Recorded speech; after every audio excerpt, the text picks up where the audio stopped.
Establishing battlefield control, standby. Hello Brigadiers, Haywire here. Brushtail Command has launched an adventure beacon. We will be joining up with the fleet momentarily. I'm just doing some last-minute diagnostics on your ships. Make sure to rally to your ship by typing !locked in chat. Diagnostics complete. Your ship's weapons are armed, engines hot. Everything is green. Ready? We are launching in 3, 2, 1. Good luck, have fun, Brigadiers.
Hello, everyone. Hello, hello. How are you guys doing? Oh, pets, thank you. Thank you for the pets. Ah, being attacked!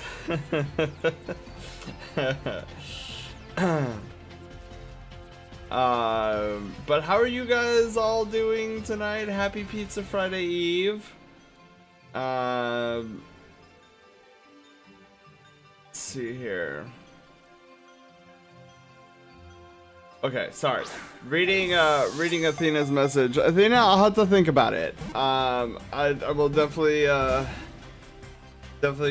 consider it. I'll have to see this website.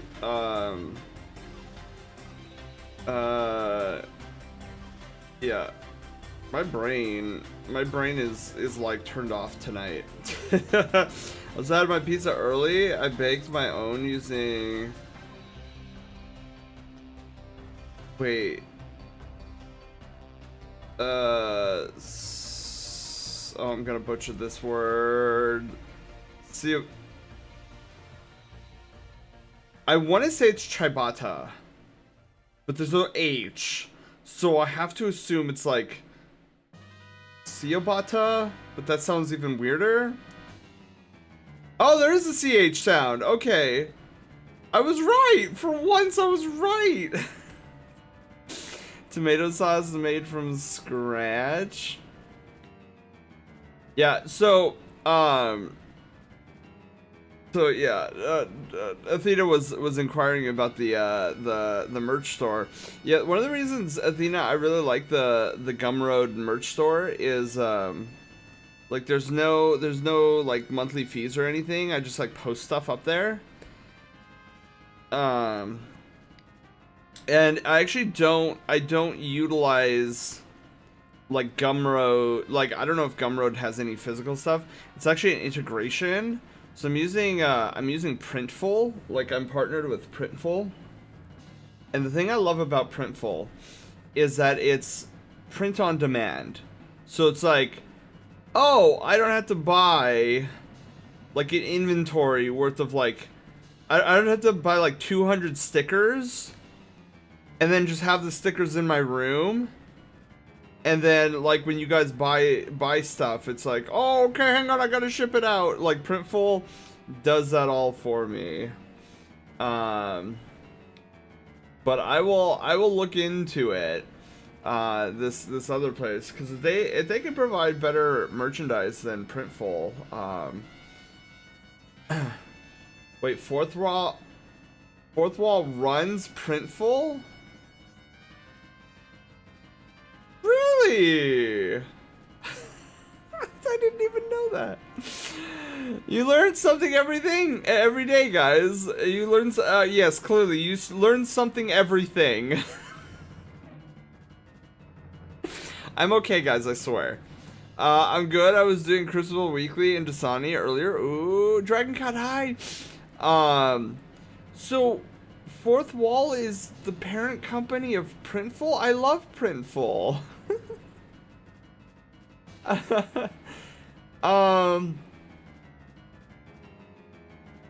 had a Spirited Away. Wait, Spirited Away YTP idea earlier. Whoa. There's a lot of there's a lot of letters right there. Wait, YUBABA. From now on, your name is Sen. Wholesome host Sen. They're close partners. Ah. Am I right? Yeah, I'm exhausted. So I've had a day today. It wasn't necessarily a bad day. It was just it was a long day. Kevin, hi. I need some beans. Yes, beans. So let's see here. What happened? Oh, okay. So I remember that I had to go down to the DMV today. So I had an appointment with the DMV because I need my license renewed. It'll be expiring the end of November, and I was like, oh, I should probably get that. I should probably get that you know, the ball rolling on renewing my license, because you know my license is kind of important. So I went down there, and it's a DMV. Okay, it's a DMV. It takes forever. So it's funny. I was stressing out this morning because.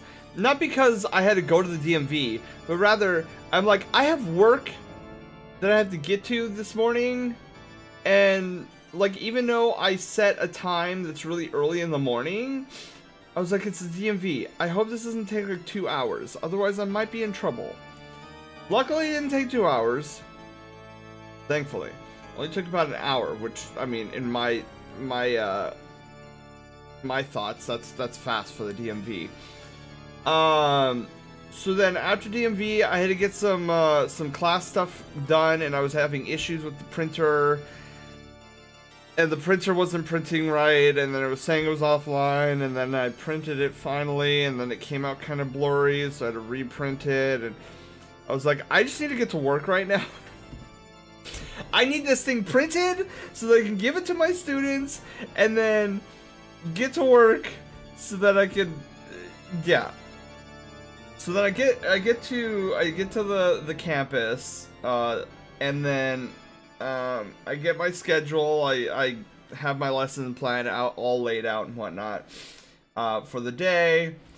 And luckily most of my classes were very acceptable. They were not as rambunctious today as I thought they might. Well, the first class was a little, but then luckily it was a shorter class that round. But yeah, and then the other two were kind of, you know, vibing with the assignment, because what I did was I created this. My students have been clamoring for a math bingo. So I'm like, I don't have math bingo resources, so I have to create one, which is what I was doing after the DMV today. So I created this math bingo from basically scratch.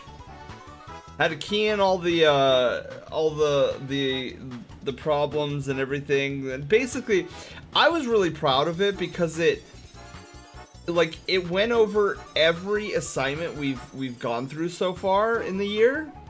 So I was really proud of myself, and the bingo card was very balanced.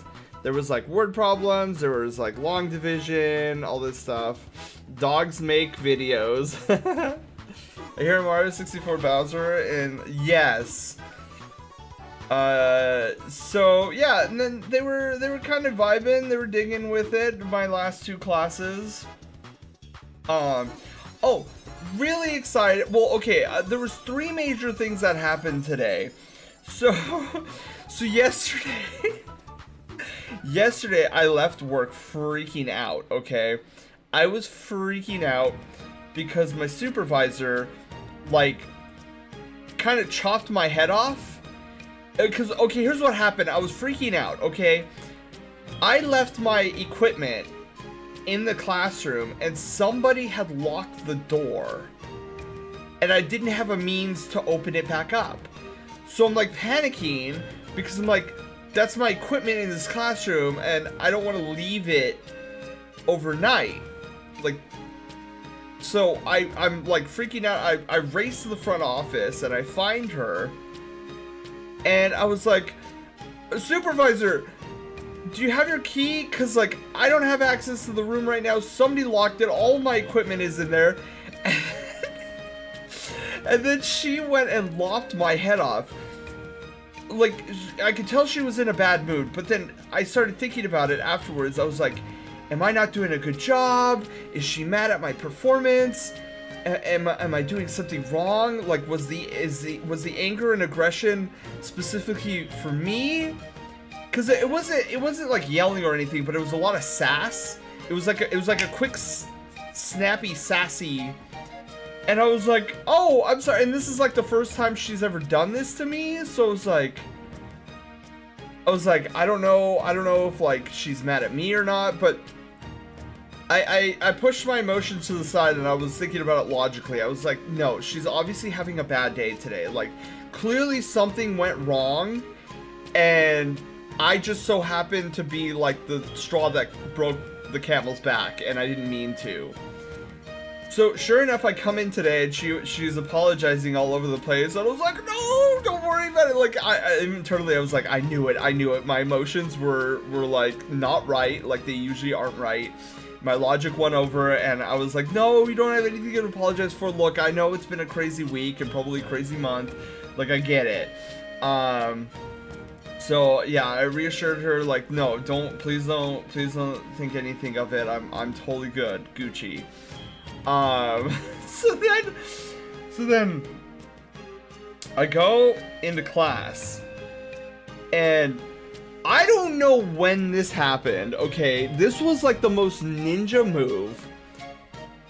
Like, this is, I swear. So, my second class, okay? My second class, I was handing out the assignment, and I was trying to help them, the students with their bingo card. Because, you know, I purposely, you guys know me, I purposely sometimes put problems on something that is unnecessarily difficult, just to see if they could do it, and like they were getting I was getting a lot of questions, so I'm like roaming around the class, so and I'm like, yeah, I'm gonna help you, oh my god, Darius, hello, how are you doing, welcome on in.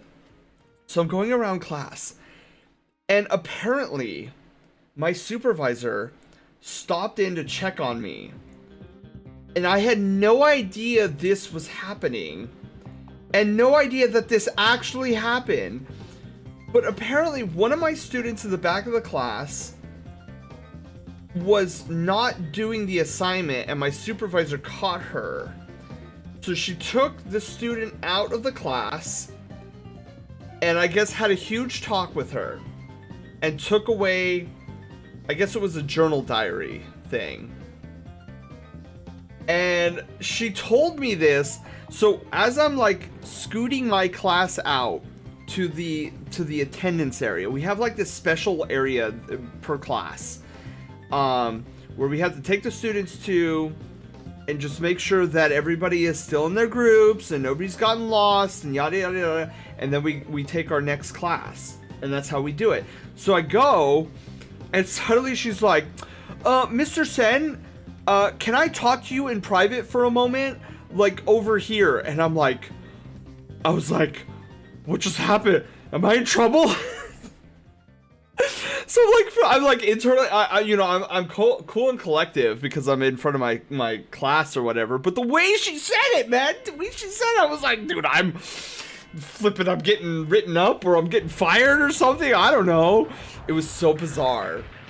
And so I'm like, oh yes, Mrs. Supervisor, like what can I help you with? And so she's like, let's go to your classroom. And I was like,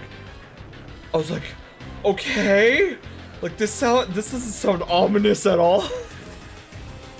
And so I was like, is there something in the classroom that happened that I wasn't aware of? And she was like, oh, this student, was she doing the assignment? And I was like, yeah, as far as I'm aware, like I gave her the assignment and I told her what to do. And last time I saw her she was doing the assignment. Apparently, though, she had like sometime during my class, like got up and turned it in the turn-in pile and didn't do any of it. So I was like, yeah, and I was like, can I inquire what this is about? And this is what she told me. I didn't inquire any further, but she said that she was doing, I came into your classroom and she was writing in her journal. And I was like, oh, yeah, she shouldn't have been doing that. I told everybody to leave all their stuff outside my room and we're going to focus on the assignment. So apparently she snuck in this journal, started writing in it, and Mrs. Supervisor came in, saw this, took her out of the class, confiscated the journal. Then she told me that the things in the journal were very inappropriate. Again, I didn't ask questions.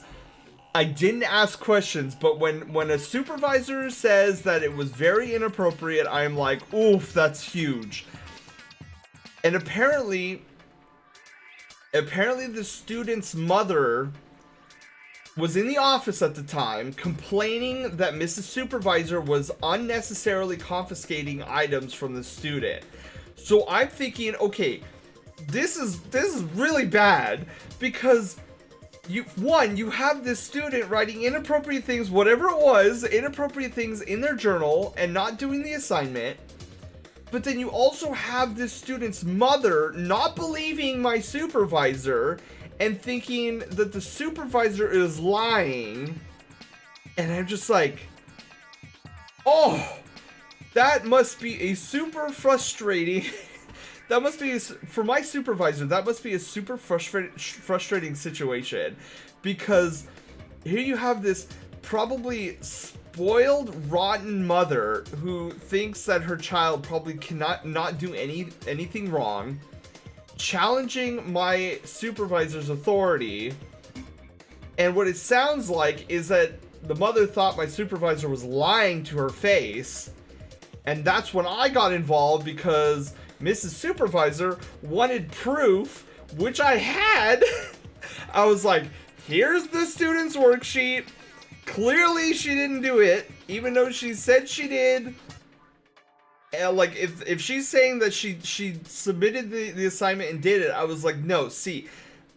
And I told her, I hate to admit this, but this is surprising to me. Because like, it seemed like she was doing the assignment, but it was apparently her just doing 2 problems and then she turned it in. I showed her the 2 problems. And I told Mrs. Supervisor, I'm like, hey, so the assignment that was today was to get a bingo on this card. And she didn't even do that. And so she was like, thank you, Mr. Sen. I will take this up to the mother and I will show her this is why we confiscate things. And I'm like, you, Mrs. Supervisor, I give you all the patience of the universe, because I know if I was in your situation and a crazed mother was saying that I was lying, I would be a little bit upset.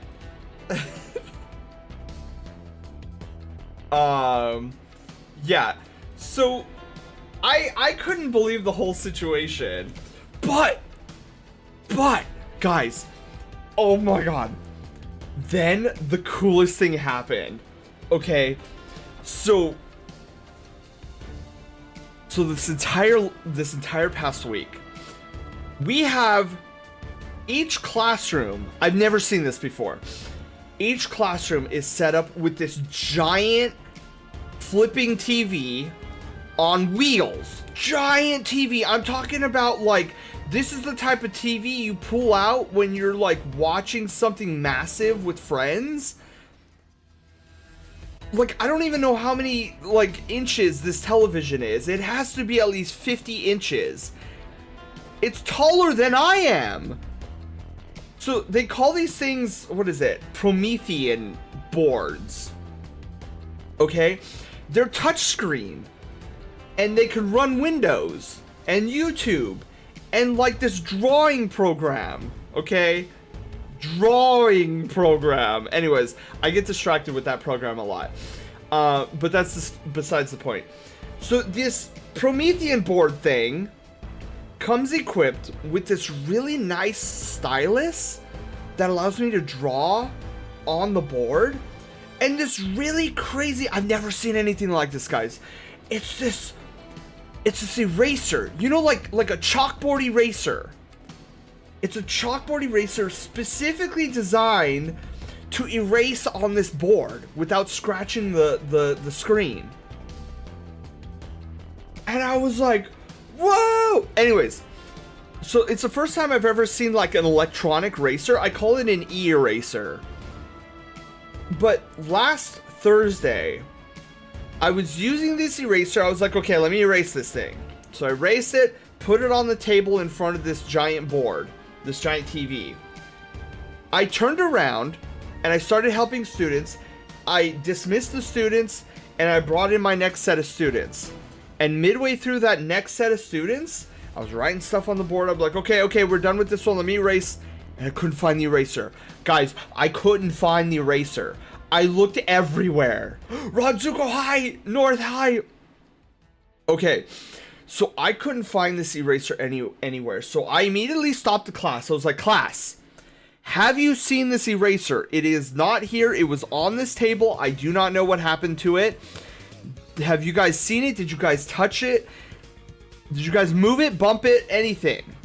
No, it wasn't on. I didn't see anything. And I'm like, all right, great. So I had to report it. So I go to Mrs. Supervisor and I'm like, hey, there's a missing eraser. And she was like, oh. And I'm like, oh, I know. So for the past week, I've been interrogating students, trying to figure out where this eraser went. So I like tore up this classroom. I looked at people's desks. I looked under the desk. Okay, here's the problem. Okay, here's the number one problem with this eraser. It is magnetized. So it's not just like, oh, somebody could have bumped it off the desk and it's on the floor. Somebody could have like grabbed it and moved it, stuck it on a wall, and then forgot about it because it's magnetized. So any metal surface this thing could stick to. So I've been tearing apart my classroom this entire week. So finally, I was like, all right, guys, I'm going to ask you guys again. Have you guys seen this eraser? Like, it's been a week. Have you guys seen it? So the class was surprised that I was still looking for this thing. So they're like, can we help you look for it?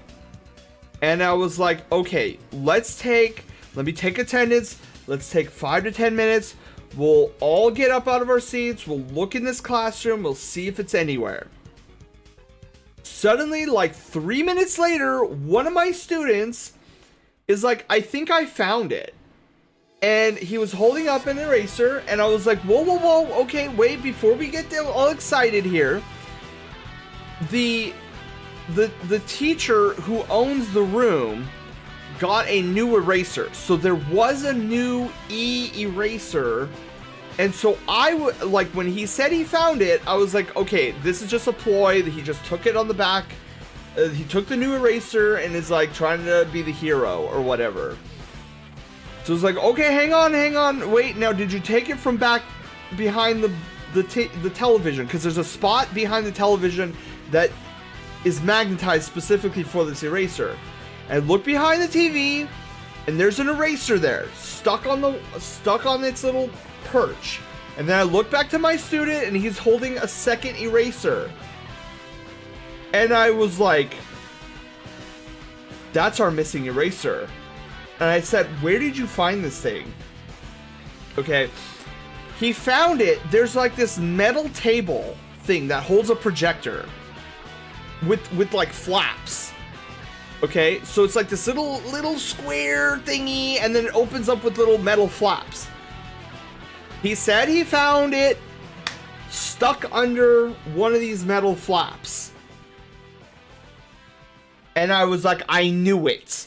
I knew somebody, one of my students must have, to prank me, must have grabbed it, stuck it under that flap, closed the flap or something, then forgot that he placed it there until today.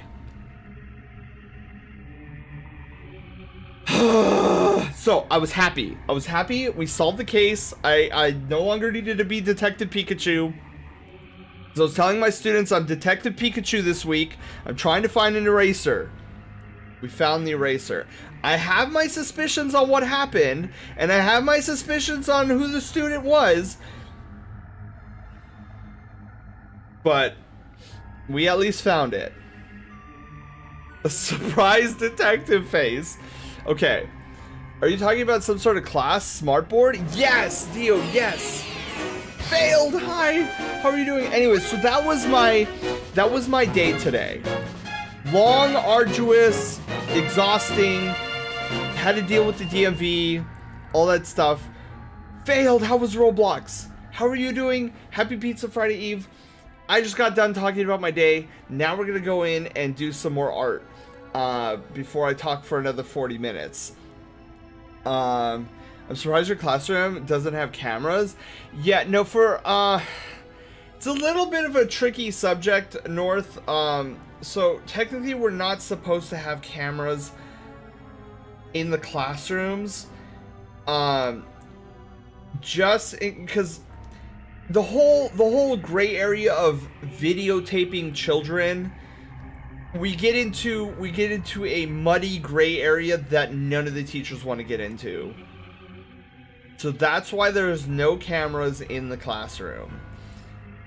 And I get it. Like, it is a very, very gray, muddy area that I wouldn't want to get into. I don't deal with the buses.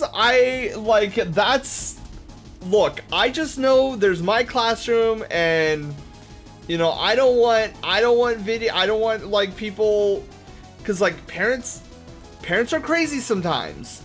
Find out a classroom has a camera, it's videotaping their child, they're gonna, you know, allegations start going around, and it's just bad news bears. Buses, that's not my wheelhouse. The buses, if they want to do whatever they want to do, whatever. But my classroom, absolutely not.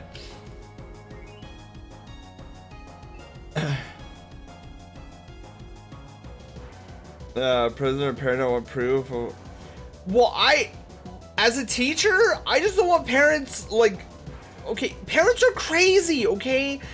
You think the crazy comes from the children? The children are just offshoots of their parents. I don't want people being like, oh, the school is videotaping my child and who knows what they're doing with the videos. Like, I'm just like, yeah, it's better safe than sorry, because parents and people today are crazy. They've probably been crazy since the dawn of time. I'm trying to be one of those individuals who actually scale up the scale of evolution and not scale down it. It's just sad that I have to share oxygen sometimes with the ones that insist on going down the evolutionary chain instead of ascending up it.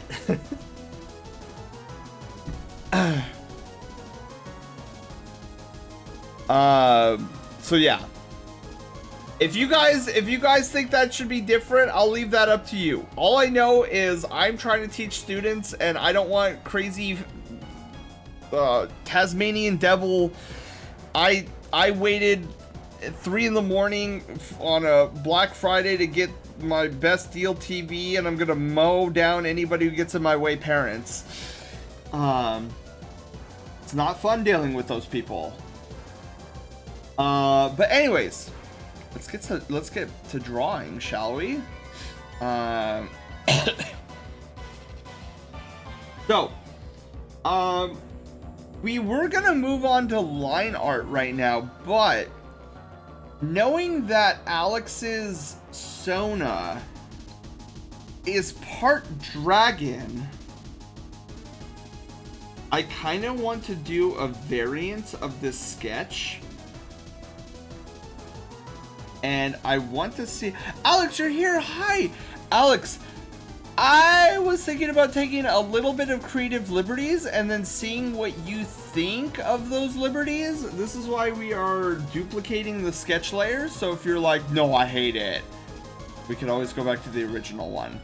So, knowing that your Sona is part dragon, I would love to try and depict some dragon-esque traits on your Sona's headshot.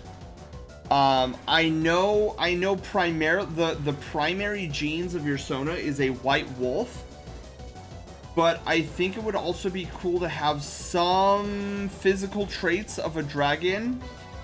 So I came up with some ideas. Also, before we get to the sketch copy, let me delete that, and I noticed that we need to fix the taco. Been here the whole time. Like I said last time, you're welcome to take liberties, and we see where it goes. Okay, okay. I try to be extremely respectful of people's sonas, when it comes to me taking liberties on, because like, I know I'm very protective of Cyrus, who is my sona, and like I'm open to things, but I'm very protective. So I want to make sure that I give people's sonas that same level of respect and care as I would my own creation.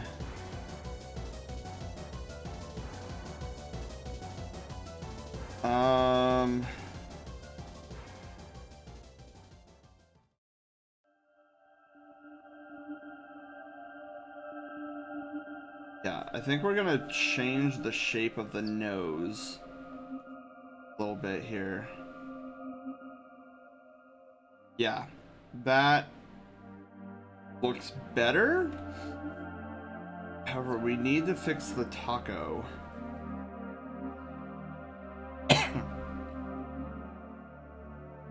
Okay, yeah, the taco looks much more correct than it was a moment ago. So now we're gonna copy. We're gonna hide the original sketch. Page Dio! I'm gonna go through dimensions through my PC into your room, and I'm gonna slap you like an Animaniacs scene.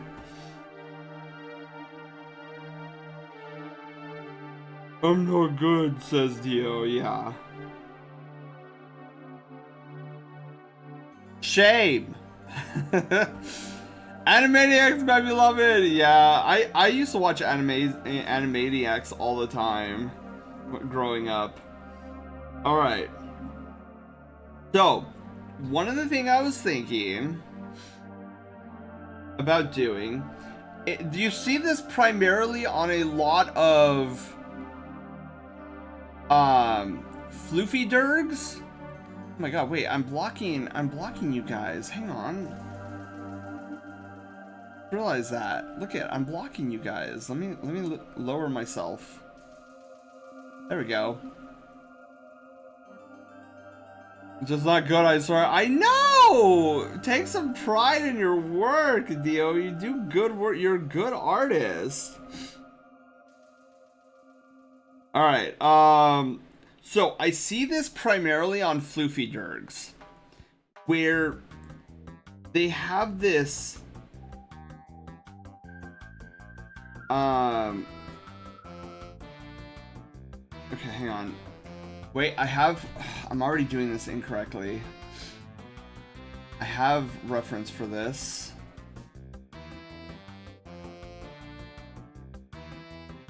Yeah, okay. So they have this thing.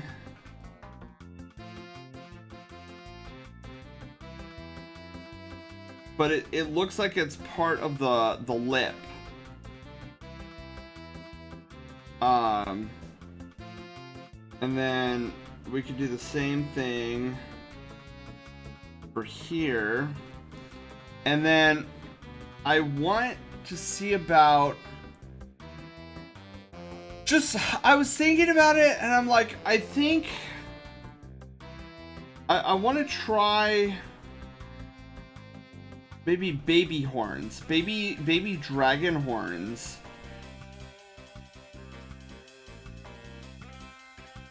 Like nothing big, because again, like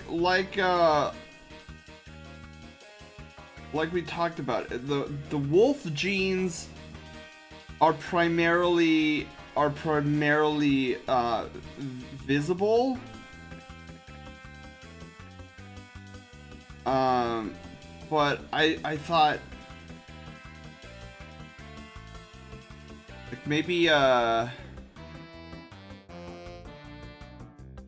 just like a tiny iota of a horn.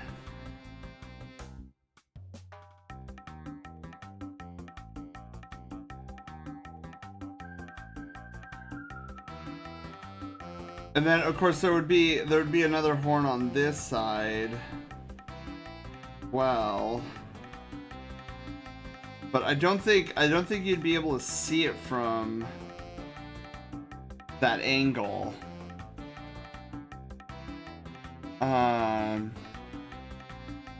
Music is so fun to code to. Thank you, Athena. Yeah, this is Super Mario. This comes from Super Mario Sunshine. I have 2,600 plus songs in this playlist, ranging from all manner of video game music. Drag, hi, how are you doing? Welcome on in. So, I mean, and now that we have that, let's do. We're definitely gonna do like the whole, like, eye slit thing.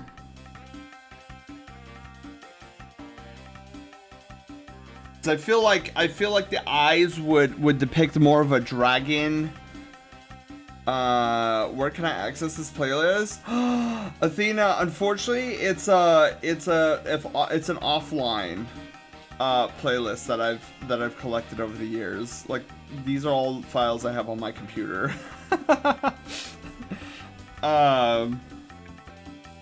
As such, many of them are from games that I cherish dearly.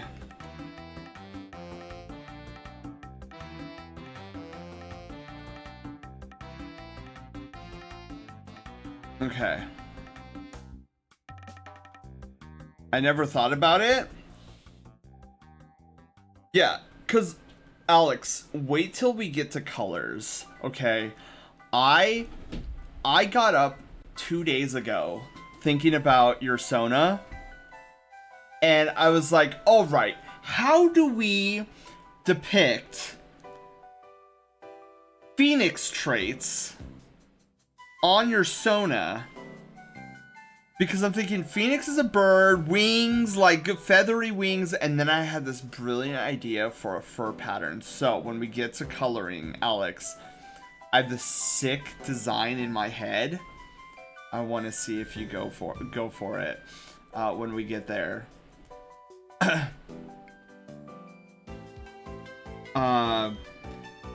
But what are you feeling, Alex, about with what you are seeing right now? Is the horn too much? Maybe the fang being a little much. I hate this right here because it makes it look like he's like Frankenstein or something, and that's just like maybe what I could do here, maybe instead, since we're going like baby horns, maybe we could do like baby fang, and like not make it as pronounced.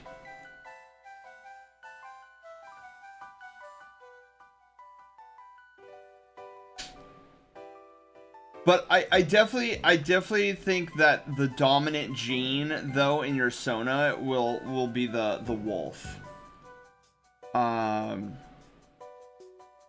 Hacking your PC immediately? I mean, theoretically, I guess I could share it. I would just need to figure out how to, like, that'd be a big file, actually. The eyes immediately make sense. Yeah, I'm still thinking about the horns. Yeah. Smaller thing kind of makes sense, but I'm not sure if it's, like, I'm not sure if it's like it is. Do you mean, like, you're not sure if you like it yet or not? Which is totally fair. Maybe we could even try making it, like, even smaller.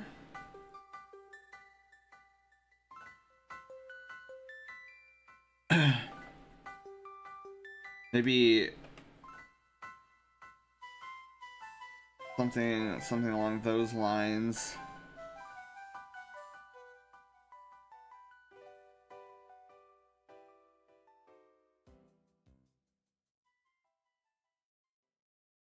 Not be a part of the upper lip. Okay, so you want it.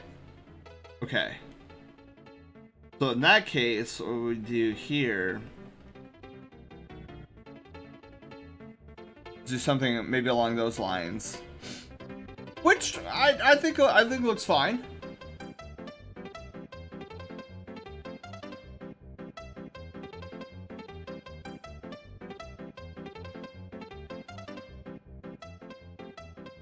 I'm liking it so far, but want to make sure that that Alex is all in. So we can I actually like the smaller attached to the upper lip though. Ooh, yeah, okay, all right. See, I love it. This is one of the reasons I love doing sonas for the first time, because you get these moments where the creator is like, like I like both of them, and you see this like back and forth, and see I'm such a sucker for the creative process. That I love when, because I mean this is all stuff that I've been through with my Sona, and like seeing it again in somebody else, it's like a nostalgia trip for me, and I'm like I've been there, I've done that. and the thing I love the most is it's like pure like unadulterated self-expression. It's like you're trying to figure out, all right, this is my Sona. How is it I want this character to be depicted? And like for me to be able to be the catalyst for that is just like, it's copium to me.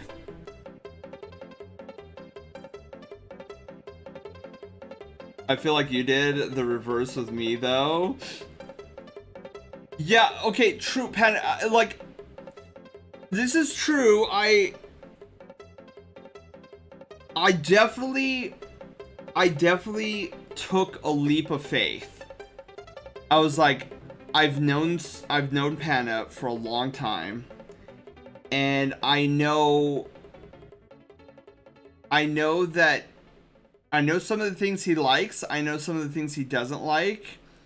I have this vision based on what I know about him, and I'm gonna throw it at him and see if it sticks. I was fully prepared. I was fully prepared for Panda to be like, nah, I hate this. Like, thank you so much, Sen, but I hate this. I was fully prepared because I knew what I was doing. I didn't ask Panda. This was complete secrecy. And the fact that I feel like I nailed a bunch of things on the head, I was like, yes. I was right then. I've been in this decision-making process for years. Oh, okay, so it kind of, you know what, Alex, you saying that, it kind of reminds me a little bit of Panda, because I feel, and Panda, you're free to tell me I'm wrong, but I feel like if I didn't, like, get this idea of Panda's Sona on paper and show him, I feel like Panda's Sona would have just been stuck in limbo for years.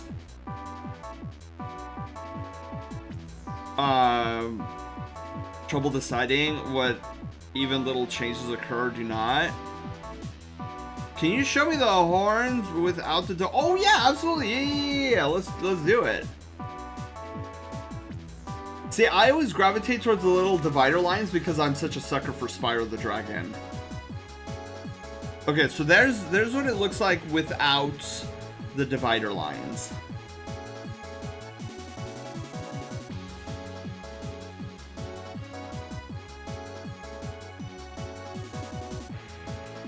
Yeah, I don't know if you guys can pick up on this, but like I am like super stoked right now.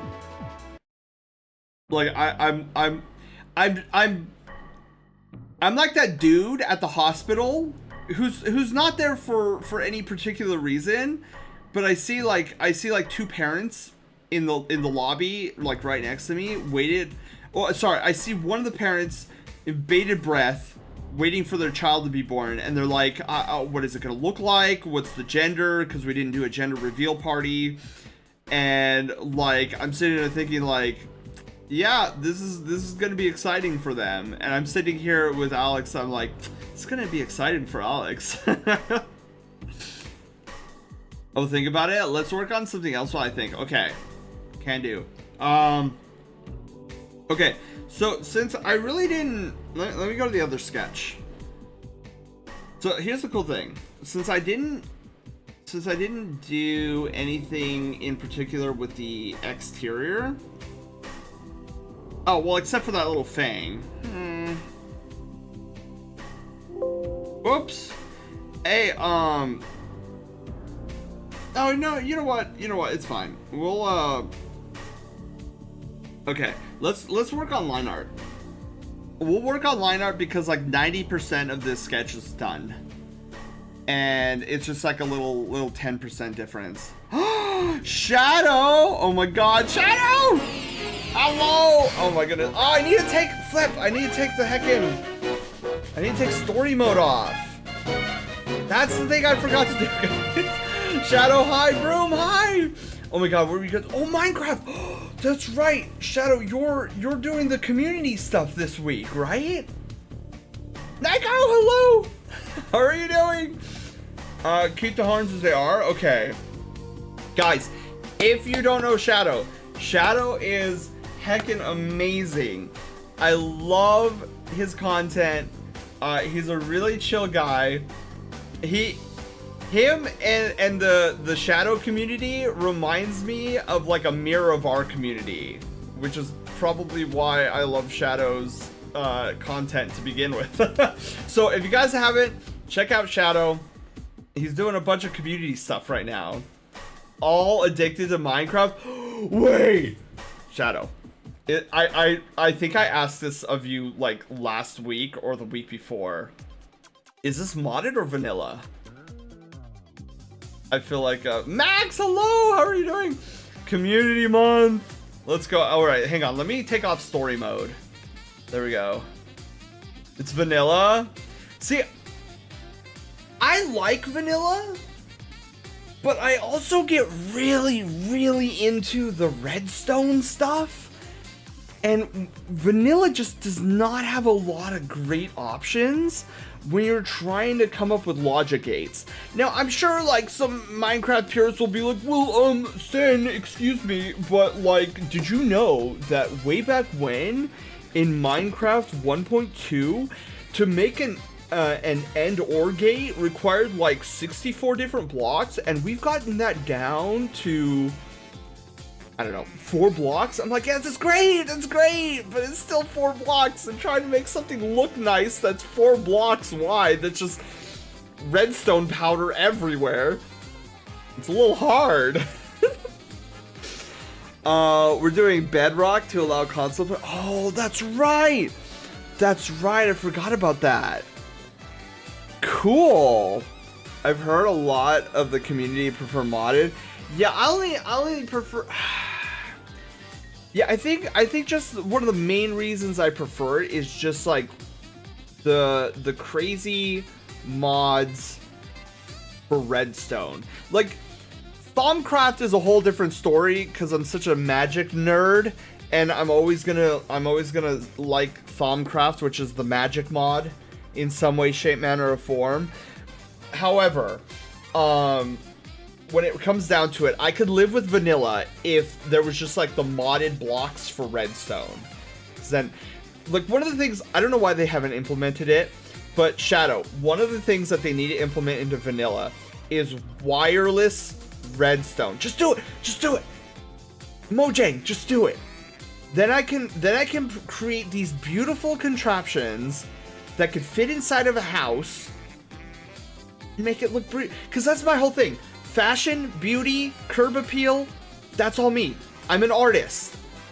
If I have to attach a giant like warehouse of redstone underneath in a bunker type setting just to make my house function, I'm like, No. I don't. This. It's not 1959, where the computer took up an entire warehouse full of space. I want redstone that can fit in my pocket and do amazing things. There's a person who liked Thaumcraft? Wait, Niko, you don't like Thaumcraft? Okay, wait, hold on. I will say, the current iteration of Thaumcraft sucks. I hate it. It's annoying. It feels weak as... Like, Breath of the Wild weapon durability is stronger than anything found in current iteration of Thaumcraft, and I do not know why they nerfed it so hard. I'm like, it's magic! Let me just shoot things and blasts and everything! I don't know. Using the sound of Skulk stuff. Wait, Skulk stuff? Remember OG Aether mod? I don't remember that. Shadow, do you remember the OG Aether? I don't even know what the Aether mod is. I probably do, but I... Neko, we found you because I couldn't remember who else liked it. Yes! Okay! Yes, yeah, because Shadow, I think you and I were talking about this in your stream. I was like, dude, I love Thaumcraft. Like, my Sona is all spellcastery and magic. Of course I'm gonna be attracted to Thaumcraft. There was somebody, but I couldn't remember who. That's okay. Yeah, it was me, teacher. It was me. I was the nerd. I enjoyed Thaumcraft back in the day. Yeah. Probably the worst name I ever heard. I keep thinking something else, but then again, that's a me problem. Yeah, I don't know where Thaumcraft, like, originates from. Like, I don't know what its root word is supposed to be. Like, Thaum? I don't know any, like, magic that's Thaumy. Or like a word that just has Thaum in it. Thaumaturgy? Wait, what's thaumaturgy? Wait, is that a magical word? I love it. I do remember OG Aether. I never got to play it though. Oh, dude, can somebody explain to me what this OG Aether is? I probably have seen it. I've just never heard it called that way, maybe?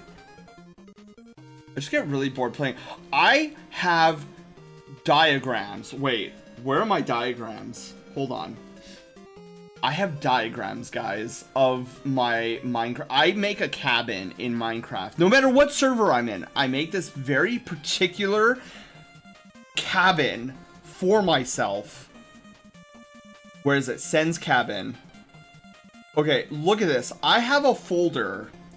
I have a folder dedicated to how to create this cabin, because every time I come back to Minecraft, it's been so long that I forget what it looks like and how many blocks it's supposed to be, so I've written it all down. I have all these reference images. So here's the basement where all the rooms are, like all the bedrooms are. This is because it's like a 3-story cabin. And so this is where I do my witchcraft and magic, and then I come down here and this is like my room, and this is the guest bedroom, and this is like a warp portal to get to and fro. Here's the guest bedroom. Here's my bedroom. Here's my study. This is my library. This is where I do all my like library stuff. Here's my witchcraft. I make it usually with like bricks or something because I put lava here and I don't want my house like burning to a crisp, which has happened before. Super annoying. Here's the outside. Look at how beautiful this thing. Look at this. I have a porch. I have this beautiful. Zoom in, enhance. I have this porch. So here's like my front door. So you go up the stairs and you go, and I usually always do this in a snow biome. So there's my front door, and then there's a secret door down here that you can get into where like all the bedrooms are and whatnot. Here's the side. so I can see how many blocks wide. Here's like my porch. There's like the loft, like the giant window for my loft. I have a giant window. It's always got to be a window. And then here's like where all the stairs connect. Here's my chimney. I love my chimney. Beautiful. Oh, here's my first floor. Oh my god, look at this. Look at this open floor plan. Zoom and enhance. Look at this open floor plan. I am a sucker for open floor plans. Okay. It's gotta be, it's open or nothing. So I got, like, my kitchen is right here. This is like a living space over here where we're in front of the fireplace. Over here's the dining table. This is the front, or is this the back door? This might be the back door. I think the front door is like over here. I have a front door and a back door. And then here's where you go to the bedrooms. Okay, let's move on. Look at this. Oh my god, look at this. Look at how beautiful this is. Look at my beautiful blue carpet. I love blue. I mean, I'm indifferent. All the colors are great. I'm not biased towards blue. Here's my kitchen. And then, you know, I could probably do better. All these books are cool, but now I'm looking at it, it looks kind of tacky. And then here's, oh man, I don't know how, I didn't put the mod with the sofas in? Dude, I have these, there's this mod that has sofas. And it looks so much better than the chairs. Oh my god, here, look at, there's a little, that's me as a trophy. There's a mod that makes me a little trophy. So it's like a little trophy of me. That's not narcissistic at all, right? I'm not Tony Stark. So yeah, here's my fireplace. The fireplace is so difficult to construct because when you're dealing with this much wood and you put a thing of fire here, dude, it just lights up the. You have to put these blocks in a very specific order, otherwise my log cabin burns up to a crisp, and I hate it. Okay, and then there's another shot. There's another shot. Here's the loft. Look at this. Look, there's even chess. You can play chess here. Or is that checkers? It doesn't matter. It's some game. Yeah. So then you go upstairs, and then this is a little loft, and then you can like rest up here, and it looks out over yonder. Okay, that's more. Oh, here's the loft from a different angle. Okay. Wait, do I have more? Oh, yeah, okay, guys. Okay, look, I'm such a nerd, okay? Look at this. So I even went a step further. I'm like, okay, this is how we have to construct the foundation. And then, what is that? Are those eyeballs? What is... Doesn't matter. Look, you can see this more construction here. Sorry, I get distracted. Look, there's the frame! Look, there's the frame! It's... Okay, there's the frame. Okay, look at how beautiful that looks. I know, it's not as pretty without all the, but look at how big everything is. And then I got more, and then there's the frame of the porch, and then there's me trying to figure out, like what do they call that? The trim. I was like, how do I do the trim again? So I took pictures of how to do the trim. Here's the construction of the staircase, more stairs. God, it's so dark in here. Oh, it's so plain. Okay. And then, yeah, and then, oh my god, the loft is so difficult to build because you have these weird triangles everywhere. Yeah, so weird. And I was like, I'm taking a bajillion pictures because I don't remember any of this. And so, like, I'll go, every time I go into a server, I'll find a snow biome and pull up all these pictures. Like, okay, how do I do this again? Look, there's a shield. I wonder if the shield had a Zelda icon on the back. Okay. And then more. Oh, look, there's my bed. There's the secret door. Okay, this picture was important because I always forget that my secret door is elevated. Like, it has to go up one. I always forget that. And I'm like, why does this look wrong? And then that's why.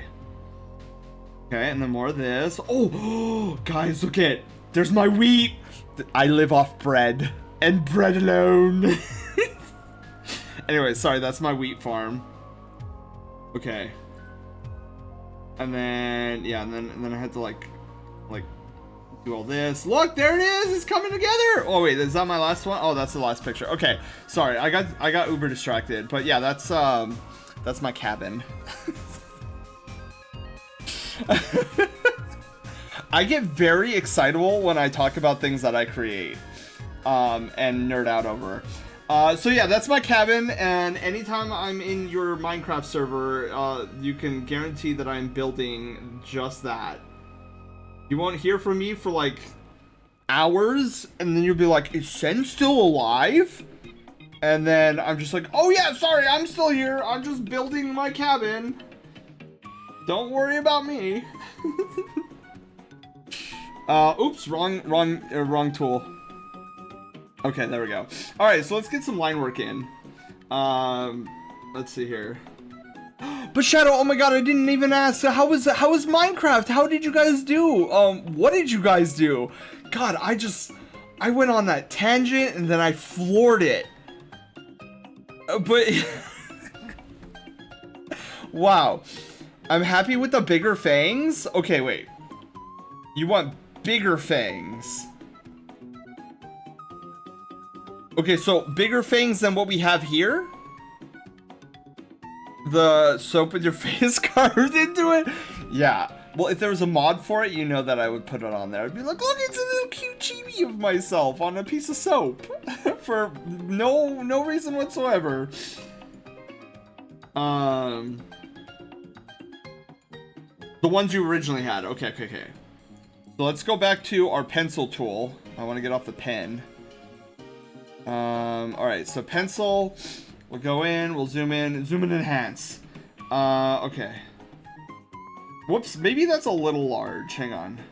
We want big fang? We don't want like... Okay. So like that? Bam! How does that look, Alex? Is that too big? Too... Oh, and for those who are coming in from Shadows Raid, oh my god, hi, I'm Sen. You guys most of you guys probably know me. If you don't, I am one of, I feel like one of a few resident, Shadow, do we have a name? Is it like the Shadow community? That sounds cool. Until Shadow corrects me. I'm one of the Shadow community members, resident furry. I'm like one of a few. Hi. I'm very distractible. I'm blue. Abadi. Tonight we're working on some art. We're working on a Sona for our good friend Alex here, Alex Lunaris. We generally do art streams every Thursdays, and then we do gaming streams Mondays and Fridays. So that's what we got. Well, I should say, so Fridays are kind of devoted to our Sen Spook specials, where I play scary games, and we're kind of going through Five Nights at Freddy's Security Breach right now, and we're trying to wrap that up. And then Mondays are usually our like fun adventure games, but right now that's being devoted towards what's it called? Speedrun practice of Super Mario RPG. Hello. Shadow. Wait. Shadow. If you're still here, I don't know, you might not be here, which is totally fine. You need post-stream care, but if you are here, are you going to be streaming on Monday? I must know this. Cuz for you guys, the Brushtail Brigade, we are doing our trick or treat stream on Monday. And so you guys know what that means, that if you guys are new to the Brushtail Brigade, well, we do this thing every end of October. I never do it on Halloween because I'm never in town on Halloween. But we do our trick-or-treat stream on Twitch. So what we do is we go to people who are currently streaming. We go in like it's a raid, but it's not actually a raid. We post this really fun or uplifting trick-or-treat message, and we hope that in return that, and this is like no context, we can't tell the streamer what we're after, but if we manage to get the streamer or their community to post images of food of any variety, then we get candy for that house, quote unquote house. If we don't get any food or like candy emotes, then we get raisins. And we add up points. It's candies versus raisins. And we try to get more candy than we do raisins. You're already blowing the surprise? I've got to talk about it for the brigade though. If they're new, they don't know what we're doing. I guess I could have just waited until Monday, huh? I'm not good at this, Panda. I'm not good at this. What is Shadows one of the people we visit? True, but also you know, since I, you know, well, I guess we could have surprised Shadow, but I also didn't want to freak him out either. Like, you got a bunch of furries coming into the stream, like posting what seems to be a raid message. Who knows? Maybe Shadow's not even here right now. Maybe he heard none of that. Maybe he heard none of that. That's the point. I know, that's true. That's true. That's true. That's true. I told you, Pat, I'm not good at this. What did they show us raisins? A loophole. I didn't think about that. What did they show us raisins, guys? Huh. Trust me, Panda, I'm banking on the fact that Shadow heard none of that, so he might still be surprised. But like, I wanted to ask him nonetheless though, because like it would be cool if we got to trick or treat and yeah, it would be fun. Let's see here. He just rated us, right? So that would mean he goes till around 8 p.m. Pacific time. Yeah, I think yeah, that would work. Provided if Shadow is streaming on Monday. Mathing? Yeah, I'm trying to math right now. Oh, Alex, you said the thing is good, right? This got slid up. I'll say it again. The thing should be a little bit shorter. Okay, a little shorter. So we'll do that. Boom. Shorter. Oh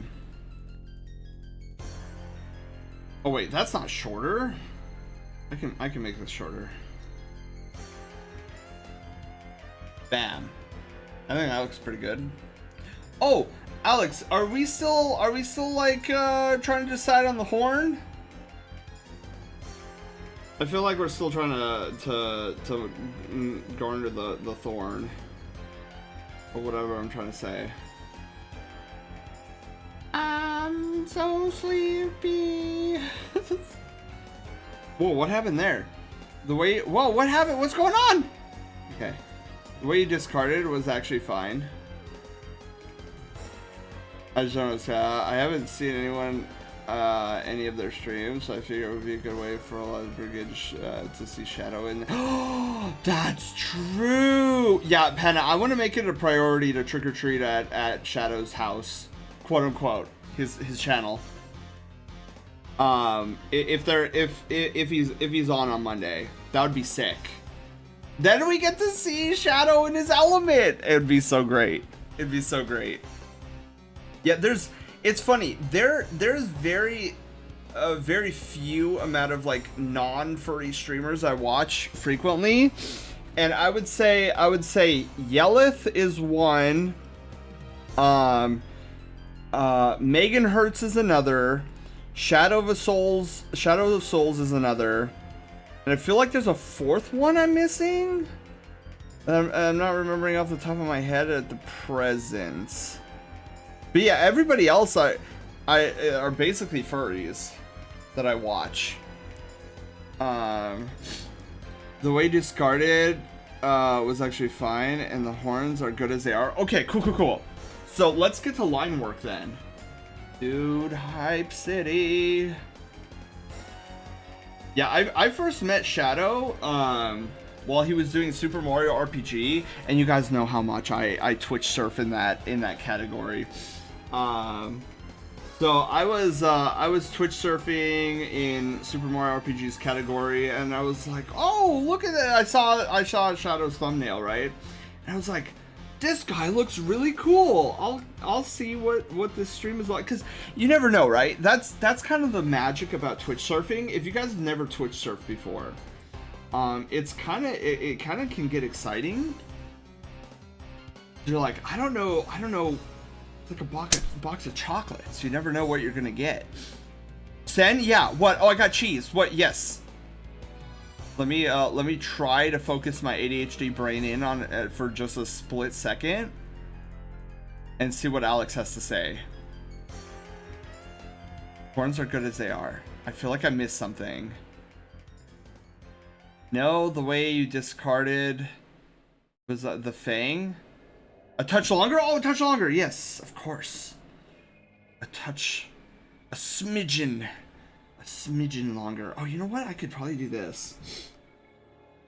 This will probably be smarter. All right.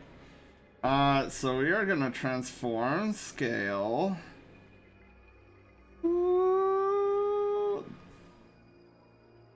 Okay, Alex, what about that? Is that a smidge longer than, Oh my god, Athena! Thank you for the 76 biddies! I apparently have bits that are probably like 2 years old, lol, so here you go. Wow, Athena, thank you, thank you! Wow. I got biddies that were from 1976. Those are old biddies.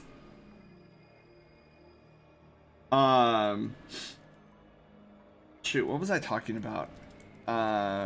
Biddy's as old as time. That's good. Thank goodness I caught you before you moved on. Oh my god. Yeah, Alex. Yeah, for sure. Oh, okay. This is what happens when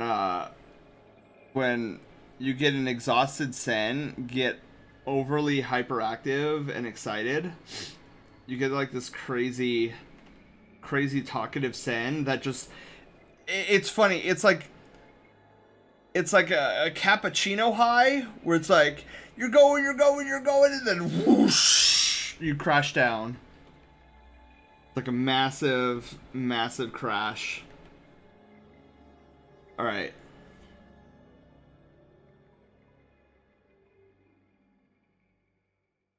Oh, that was a good swoosh. Get them swooshes in here. You know what's interesting? So I get complimented a lot, and I guess it still kind of confuses me. But I get fellow artists complimenting me a lot about how my line art is pristine. And I'm like, is it? Like, I don't know. Isn't that what line art's supposed to look like? So I always get confused. It's like so many artists tell me like, oh my god, your line work is immaculate. I'm like, thank you? I mean, not to say that like your complimenting is offending me or anything. I'm just like, what line work does line work normally look like then? If mine, because I don't know, like, yeah, I guess my line work is pretty heckin' smooth, or I try to make it smooth with my shaky hands. But yeah, it's a curious observation I've had over the years, where like that's the first thing that gets complimented. Like, huh? I mean, I'm glad I'm doing something right?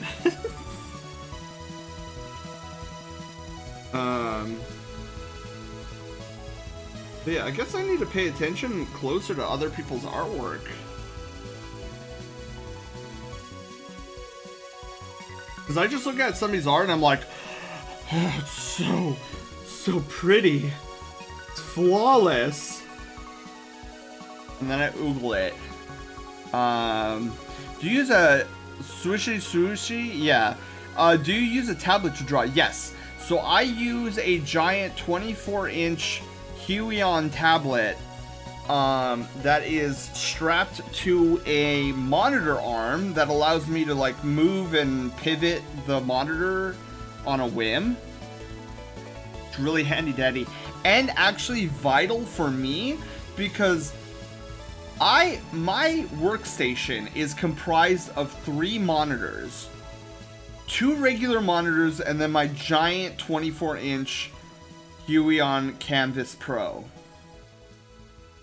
And all of this is on a desk, a tiny desk that was made for a single laptop. A single laptop. I have 3 monitors on it, and it's all thanks to the magic of monitor arms. If I didn't have these monitor arms, there is a 0% probability that I would get at least 1.5 of these monitors on this desk, because my workstation is like small. I was trying to come up with an analogy on how small, but it's small. I don't have a lot of room to work with, so I was like, how could I fit a small... Well, I was like, okay, this desk is just big enough to fit my room. Cool. So now comes the problem of like, okay, I have this itty bitty desk that is meant for nothing bigger than a laptop. How do I fit 2 17-inch monitors and a 24-inch gargantuan tablet on this tiny desk? And I was like, the answer is arms. It's not small, it's small. Yeah, it's super small. He likes it so far. Yeah, Alex, yeah. That's good, that's good. Yeah, so Athena, if you want to, and this goes for anybody, if you are trying to get into digital artwork, my recommendation is start off with something simple, like maybe a Huion, like a small Huion 13-inch tablet, or a small Wacom Intuos, I think, or is that like their small introductory. And don't go any higher than that, because if you find out you don't like digital drawing, then you're not out that much money.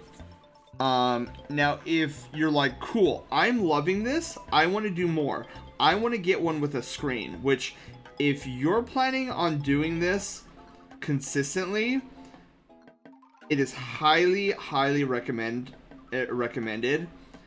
that you eventually invest in something that has a screen on it. And so my recommendation is the Huion Canvas Pro series. They are a fraction of the cost that you will find at Wacom, and the quality matches. Like, I have not noticed quality difference between the Wacom tablets that used to be on at my university that I used to draw on consistently, and this Huion tablet. And I'm like, comparable quality. One is like 3 times less the price. I wonder which one I'm going with. Huion. And I have not been disappointed yet. Like, I am thoroughly enjoying my Huion tablet.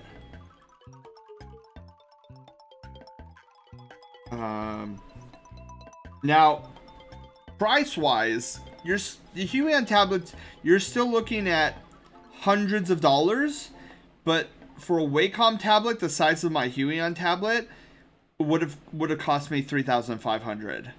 And I'm like, if I had $3,500, I wouldn't use it responsibly. I'd get another fursuit.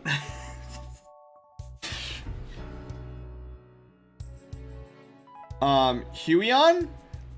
So it is Huion. Huion.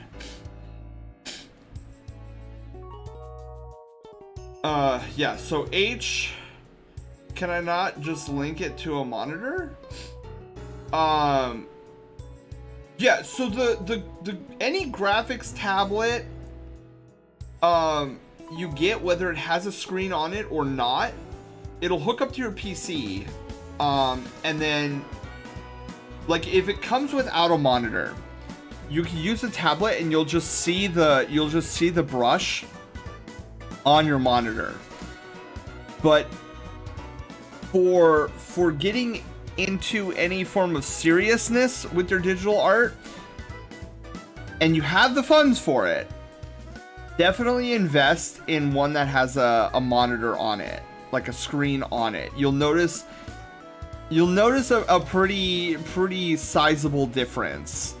Like you could train your brain to be like, oh, okay, because there is kind of a disconnect that you have to train your brain on with ones without a tablet, because you'll have to be looking and staring at your monitor while your tablet is like on the table, so you won't actually be seeing where you're drawing exactly, but you'll see the brush movement. You'll be like, okay, there's a level of accuracy that you get when the screen, like when you can draw on the screen. So it's just something to keep in mind. It's something to keep in mind. Not to say that you can't do amazing art with just like a screenless one. But it does, there's a level of precision you get when you have a screen in front of you. I know last night Saber made the comment towards me when I was sketching while listening to Taylor. My reaction was just, ew. Wait, what? Decky, hi, how are you doing? Welcome on in. So wait, what was this ew comment, Panda? I feel like I missed something.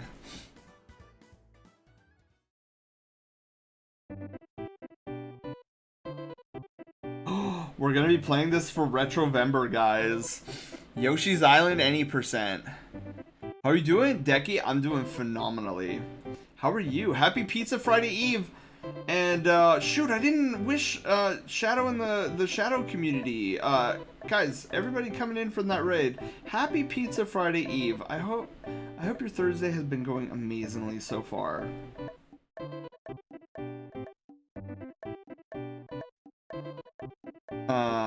Okay, swag. Yeah.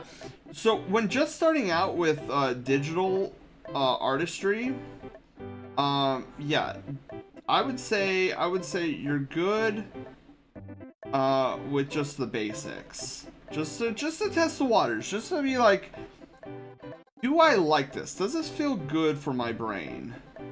Because there are some artists who want to get into digital and they do it and they're like, nope, it's not for me. I'm going back to my sketchbooks. Traditional medium all the way. And so that's why I tell people, like, make sure that you get your feet wet first and your brain is happy with it. Otherwise, you're going to be out a lot of money. He was telling Taylor Panda doesn't give him enough credit. He could probably draw his own ref. Really good, and that got my EO response. Panda, you are really good. I've seen your recent work. You do really well work. And I'm really proud of how much you've improved. Oh wait, I should go back to 8. Are this all the maps? Yeah, these are all the maps. I like the what is it? Raphael Raven. I love that boss to death. But for a very weird reason. And that reason is it's literally the only boss I've ever encountered that has gotten me motion sick during the boss fight. I'm like, wow, this game actually got me motion sick. It's very difficult to get me to get me motion sickness. Like I could be in the back of a car and just boom, boom, boom, boom, boom, like super bumpy road, and I'll be fine. Like no motion sickness whatsoever. But Raphael Raven's battle, dude, the motion sickness is real.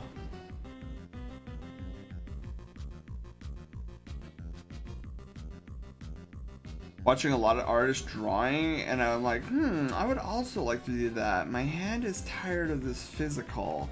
Yeah, I just like, one of my favorite things is Control Z.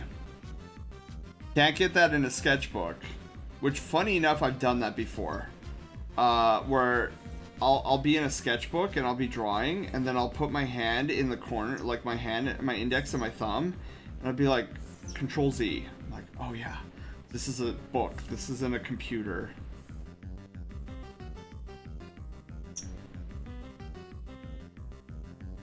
Ooh, dude, the perfect swoosh. That was literally, I couldn't have asked for a perfect swoosh, more perfect swoosh.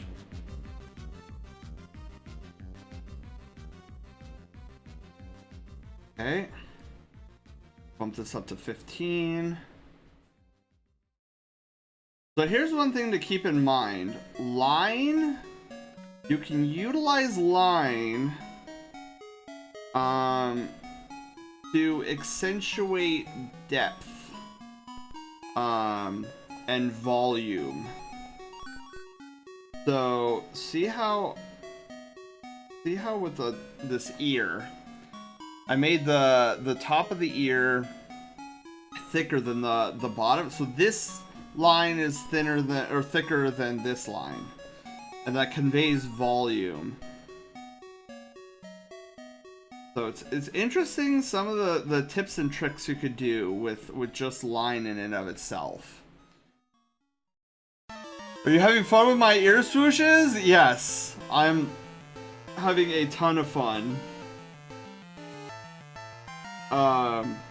It's funny, a lot of my vocabulary comes from one of my favorite instructors, one of my favorite art instructors of all time. Marty. That was his name. Marty. And he had such great lines, like swooshes, attack the drawing, like he was one of my favorite art teachers ever. It's sad that he doesn't teach art anymore. I think he's gone back to being freelance. But yeah, he was the best. I loved his energy, I loved his attitude, and man, he was one of the coolest teachers ever. And he had mad skills. But yeah, so when I say swooshes, that comes from him. He would always tell me, like, just make a big swoosh. Giant swoosh. That's how you get these really nice crisp lines. I was like, okay, gotta remember that. The swooshes. And then, I know, so some of you guys already know this, but I can be a stubborn SOB. And there have been times where, like, people, other artists, this was like, before I got into line work, really. There were artists that were telling me, oh, you know, like, I know you have shaky hands and whatnot. You can install stabilizers into Photoshop and Clip Studio Paint so that, you know, it takes your shaky lines and smooths them out a bit. And me being the stubborn SOB that I am sometimes, I was like, no, I'm not getting any stabilizers. I'm gonna learn how to do my own giant smooth swooshes, despite my shaky hands. And so that's what I did. So yeah, this is no stabilizers. This is just me training myself because I'm like, I don't want a program doing this for me because what if I'm doing this in a sketchbook? I don't have a stabilizer in a sketchbook. I'm gonna do this myself. And so now my swooshes are much more confident. That's another thing that my instructor used to always tell me, like, oh, Sen, you gotta have more confidence in each of your brush strokes. You're being too gentle with them. And I was like, what does that mean? As a programmer, coming from a programming background, what does that mean? I have no idea what that means. That sounds stupid. I don't understand it. Fast forward to today, I get it now. I just didn't get it back then. So what he was basically meaning, if you try to create a line and you try your best to create a very straight line, the more it's gonna want to break out. But if you just like have confidence in your stroke and just swoosh it, much smoother line. See the difference between the two lines? The bottom one has a lot of jitter to it. The top one doesn't have any jitter to it because you never allow it to get the jitter because you're doing it so quickly. That's what he meant by have confidence in your brush strokes, is you have to just go for it. You can't just like take your time, just go. So much straighter. Athena, have a wonderful night. Thank you for stopping by. Hope you had a wonderful time here. Happy Pizza Friday. I know I have got 3 more hours of Pizza Friday Eve, and then I can officially say it's Pizza Friday.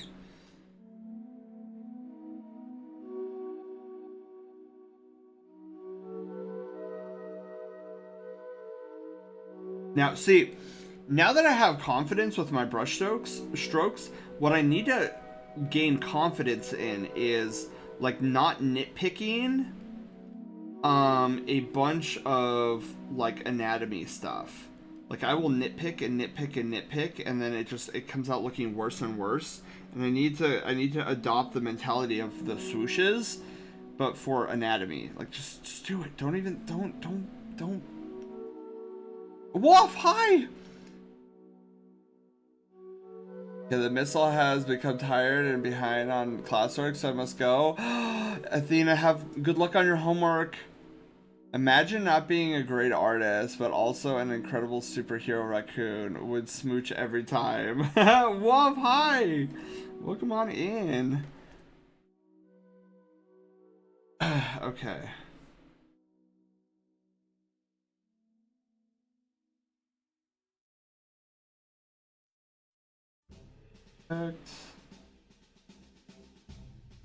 Oh, I know this song.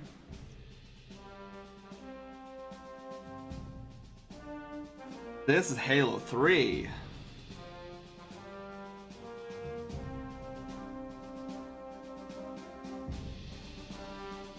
Okay. A little bit off model there, but I think that's for the better. Oh god, that scared me. Doggo! Doggo, hello! How are you doing?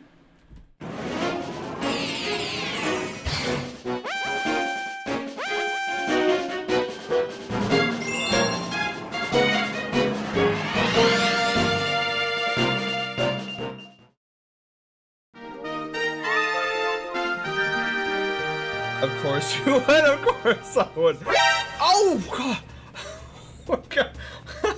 Dude, you can't.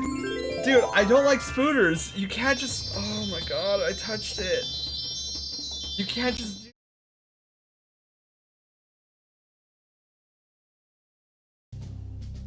Doggo, hi. So how was the Sonic 2? Doggo, here's a question. I know I probably asked this question before. Do you have a clan? And no story mode. I was so upset, Doggo, because I meant to turn off story mode because I love seeing my clips. I forgot to turn off story mode, and then failed names and Shadow of Souls raided me, and I was like, darn it, I have story mode on, darn it. Oh, Doggo's alright. Okay, Doggo, don't mind me. Shh. I definitely knew that. Okay. I'm ready for bread. I am 100% ready for bread. But I have these great ideas for Alex, and I want to see these through. My goal before the end of the night is to have the primer layer up. Blue, hello, how are you doing? Welcome on in. All right.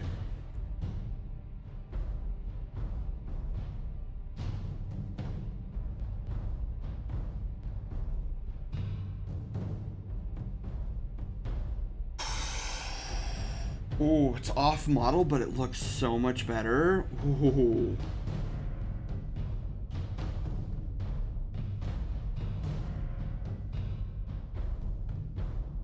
God, I love this eye.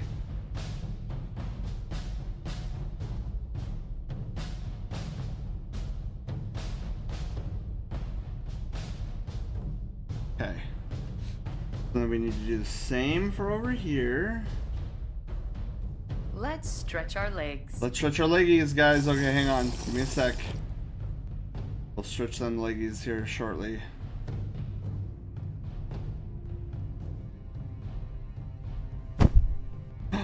Being poofed!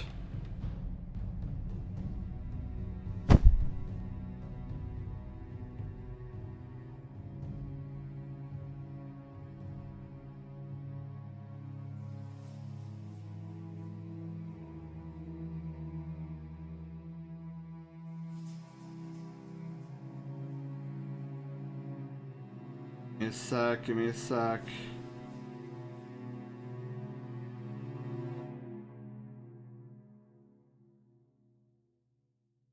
I'm in the zone. I'm in auto zone. Boom. Shakalaka. Okay. Alright. Was there, Zard! Javard! Hello! How are you guys doing? Phoenix, hello! Alright, was there a hydration in there too? Yes. Give Zar the cutie points!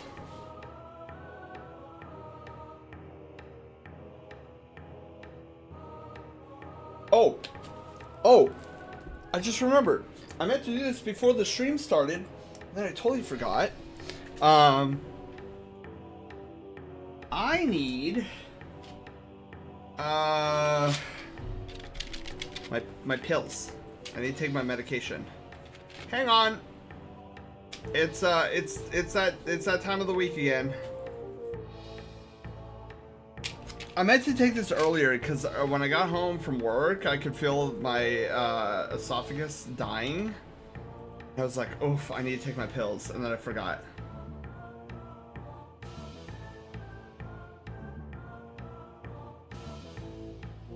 I hate taking pills. Pills suck.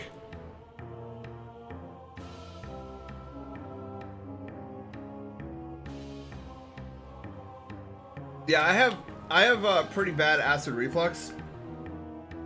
Ugh. Feels like that. Ugh.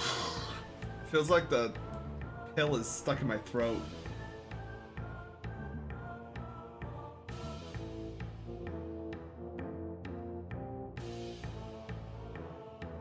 Look. Panda! I can explain! I swear. Okay? I got home, my esophagus was on fire, and then I was like, I'm really hungry. So I got changed, and I was like, okay, let me find food. Let me figure out what I want for dinner, and then I'll take my pills. And then I was like, I really want mac and cheese. So I made myself some mac and cheese, and I was very happy. It was a very happy experience. And then I watched Loki, and I was like, wow, that was a really good episode of Loki. And then I saw the time, and I was like, okay, I think I have to go stream now. Because it's like 7, and I'm already late. So I ran in my room, and I turned on the PC, I got everything up and running, and I was like, okay, cool, I'm here, I made it. And then, somewhere along the lines, I forgot that I was supposed to take pills. Just this moment.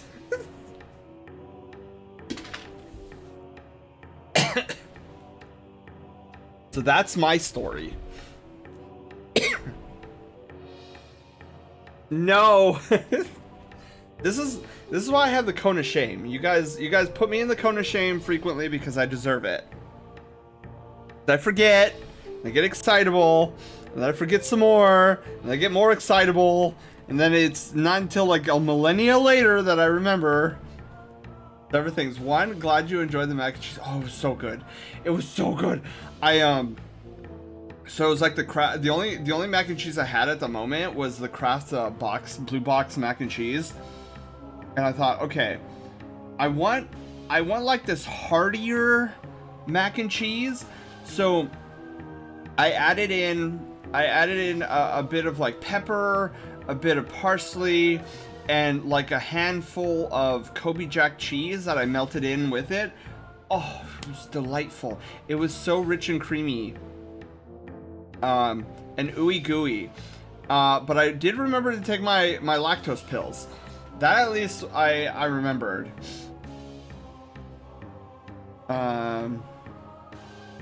You could have taken them while you waited on your mac and cheese. I should have done, Panda. I should have done that. At that point though, I had already forgotten. Like my brain already put the temporary folder in the recycle bin and then flushed the recycle bin, forgetting that my little reminder to take my acid reflux medication was in that temporary folder. I will say I don't know you super personally, but Brady Sen is adorable and always will be. Yeah, and then there's times, Doggo, where I get sleep drunk. I haven't gotten sleep drunk on stream in a while. It's this weird phenomenon where like I get so tired and so exhausted and all I want is sleep, but then something excites me, and so I'm like torn between dimensions where like one half of my brain is ready to shut off for the night and go to Dreamlandia, and then the other part of me gets like really excitable because something happens, and then like it shoots adrenaline through me, which wakes me up like a shot of espresso. And so you have this weird like culmination, this weird witch's brew, yes, of where it's like half of my body is already shut down for the night and then the other half is like wide awake, and then it's this weird like drunk-esque state that I become in, and people swear I'm drunk when it happens.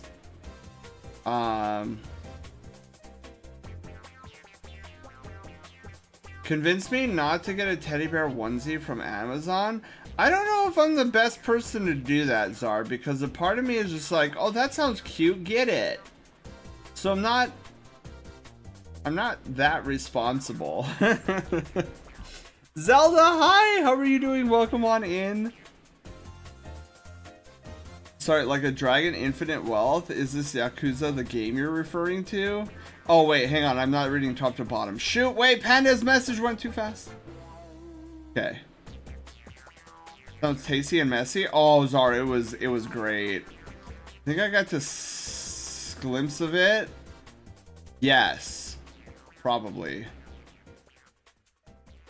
Saying you could, oh yeah, I already read that. Yeah, I could have and then didn't.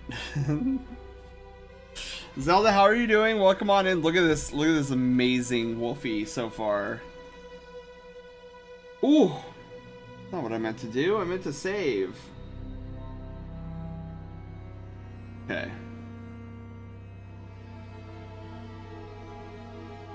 Oh, you know what? I should probably reduce the font down to 6 size.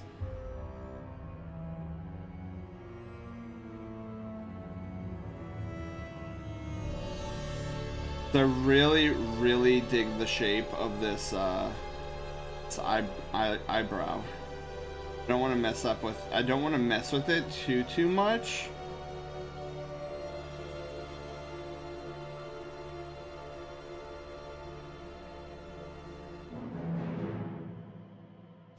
Okay.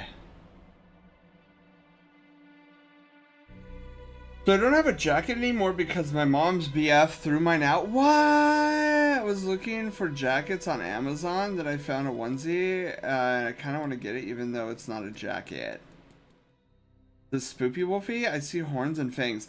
Yeah, so this wolf, so Alex Lunaris's wolf is 1 part wolf, well, sorry, like 3 parts wolf, 1 part dragon, and 1 part phoenix. Oh, hold on, Alex.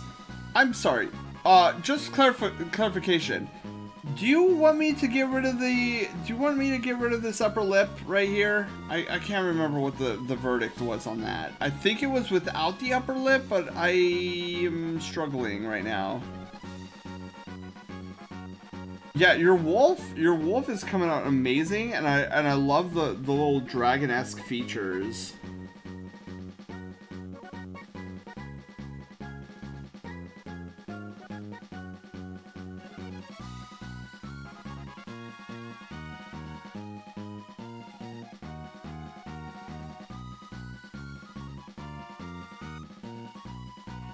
I think we need to reduce that to 0.5. Yeah. Reducing that to 5. Without the upper lip. Okay, that's what I thought. I was looking at it, I was like, wait a minute. Thought we made it clear that there was no upper lip, and then I was like, wait, I should double check with Alex. Before I do anything. Alright.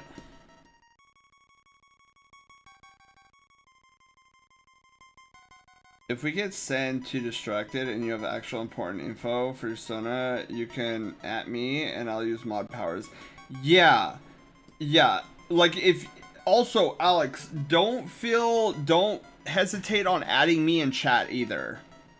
Not the bottle grotto? I'm glad you recognize it, doggo. Yeah. Good old bottle. This message is here to distract you. Yes, it did. San, are you gonna get Super Mario Wondering? I was thinking about picking it up this weekend. I probably won't get it anytime soon, Zelda. I'll probably put it on my my wish list for Christmas. Hi, I'm a distraction. Oh my god, so many distractions. It's crazy. Alright.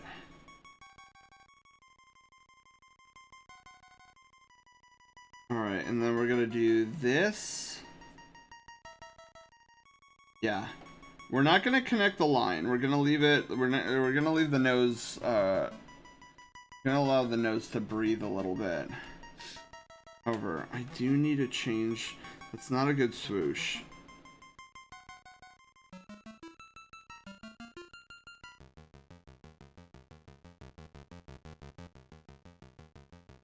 Okay, that is a much better swoosh.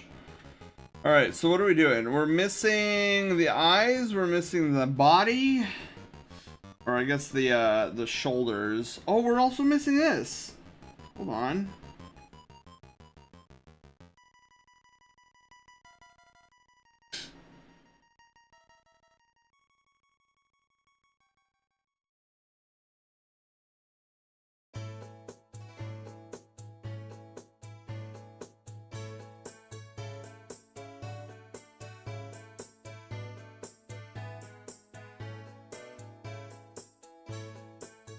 You know what? I should really reduce this down to... Lord Tsar117 would like to inform you that tonight is Worldwide Howl at the Moon Night. If you hear howling tonight, do not be alarmed. Also, your fly is down. Well, I don't have a fly in my PJs, so... I don't think that last part is true.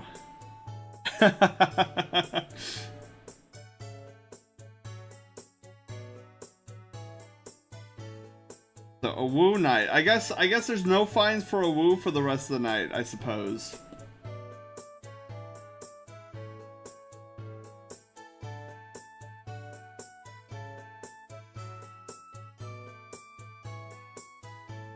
Good old Windfall Island. Super chill music to relax to. Worldwide Howl at the Moon Night? That's so crazy. I didn't even know that was a thing.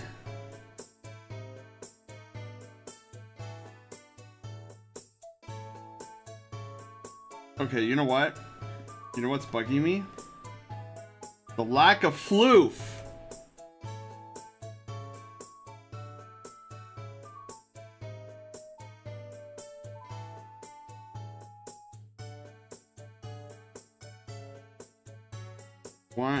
I want floof here.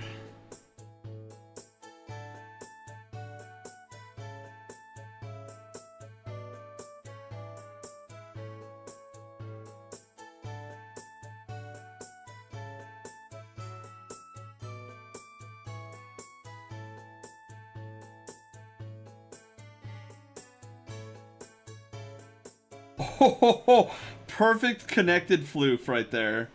That was nuts. Actually incredible. Alright, so now all we're missing is the pupils. Or the eyes, sorry, the eyes.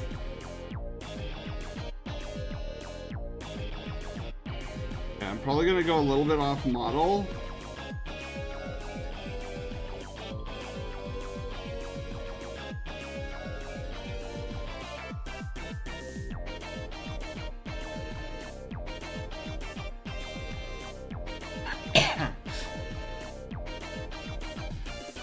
Yeah.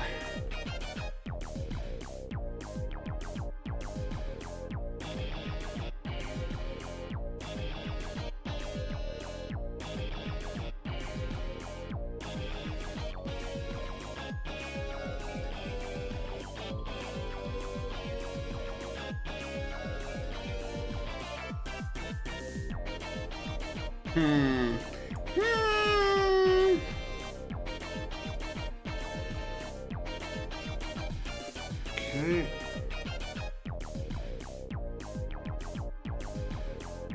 Nope, it's too thick.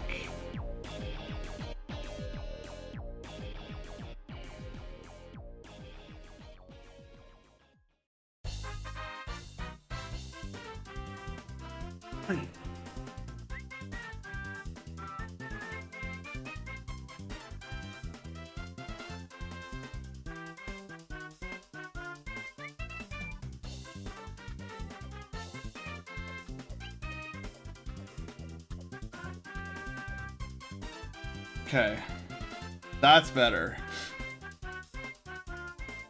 National Pumpkin Day? Finding it more and more fitting for my Sona around this time of the year now that I see it on paper. Yeah, that makes sense. Definitely well equipped for the spoopy season. Wait a minute, there's a lot of emotions. What? Wait! What is National Wait, when did we start talking about National Pumpkin Day? Get my ref sheet? Get that ref sheet.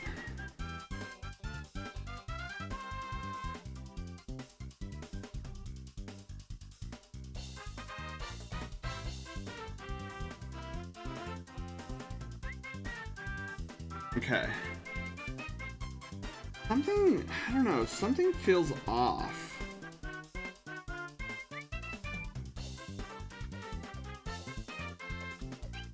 I don't know what it is. I feel like...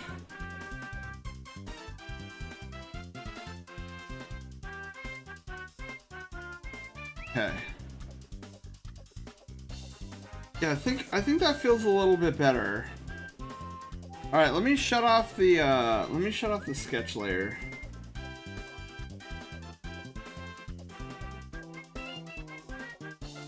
You're looking pretty good. Maybe something that I could use for reference for my own child. I hope so, Alex. That's the goal. I want to make something so good. You're like, I could easily use this as a ref sheet, a ref sheet, reference. There we go.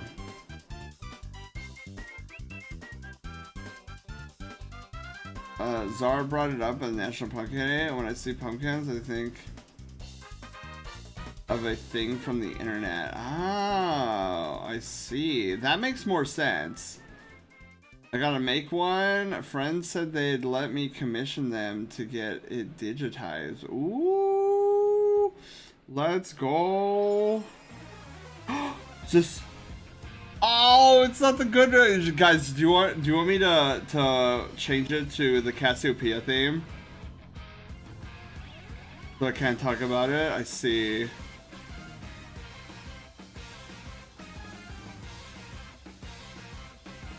Dude, part of me wants to overwrite this song and put the Cassiopeia theme on.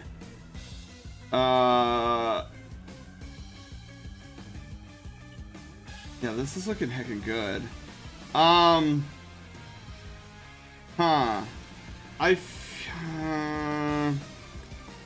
want to touch this.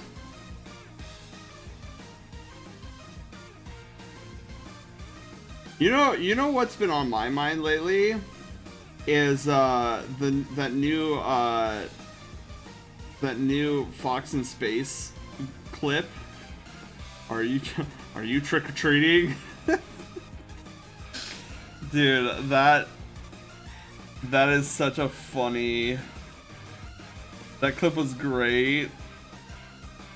Yeah, I was dying of laughter last night. We all know what's been on your mind lately. Cinnamon roll. Oh, Zara, I need to get out and get cinnamon rolls. I meant to go out and get cinnamon rolls for the National Cinnamon Roll Day, but that was the weekend that said mom got sick, and I wanted to take care of her. So I didn't actually get out to make to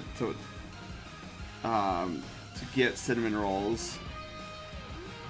And then I've just been forgetful lately. And I know I can't do it this weekend because I'm going to be busy sprucing up the stream for our trick-or-treat stream.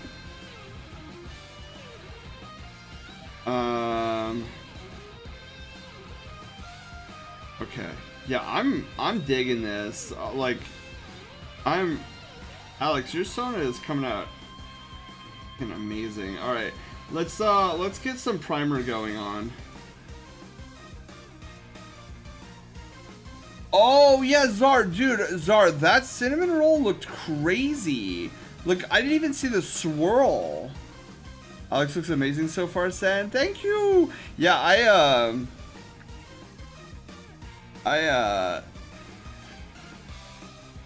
really like how this is coming out so far. And the Uberfloof. Oh my god, the Uberfloof. That floof experiment that we did definitely came out really nicely. All right.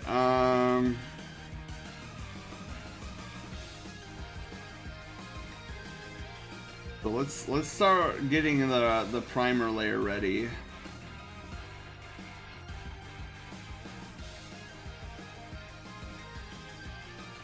Okay, we'll go all the way down here.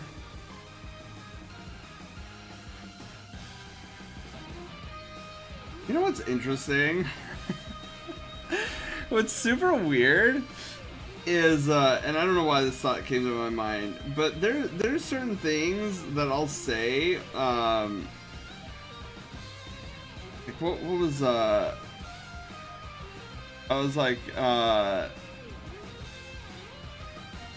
oh yeah, we were talking about, I think it was like some sort of song or soundtrack with my students, and I was like, oh yeah, that track is fire, and they're like, it's weird when you say that, and I'm like, what? I'm not, like, so many of my students think I'm old. I'm like, I'm not old. Like, where in the world do these students think that I'm old? Like, I'm the furthest thing from being old. Do you not see how I act? Well, actually, no, they haven't seen how I act. Warning. Do not think about the Baby Shark song. Thinking about the Baby Shark song will bring us into a negative state timeline. That's okay. I can't think of the Baby Shark song because I have the Let It Go song stuck in my head. So I think I'm safe. And then I also have my trap card, the Lego song, teamwork, and all that good jazz. Anyways,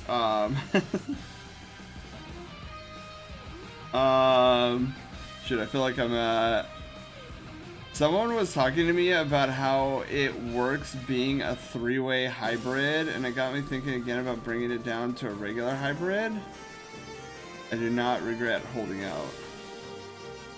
Yeah, I feel like the wolf dragon phoenix combo works really well. And even if it didn't, like, that's the beauty about hybrids, right? Where it's like, who cares? Who cares if it actually goes together or not? Because there'll be some artists out there that can make it happen. And you're like, man, this is a great idea. Because what was it? It was a long time ago. This is practically when I first joined the fandom, but someone was showing me a Sona and they were like, oh yeah, this Sona is like 5 different species. It's like snake, bear, like wolf, dragon, and like something else. I'm like, what? That's a lot of hybrid stuff going on in there. And then they showed me a picture of what the Sona looked like, and I'm thinking, okay, wow, yeah, like, that actually looks pretty sick. Like, really sick. I don't know who the artist was, but it was really high quality art. And it worked. It looked beautiful.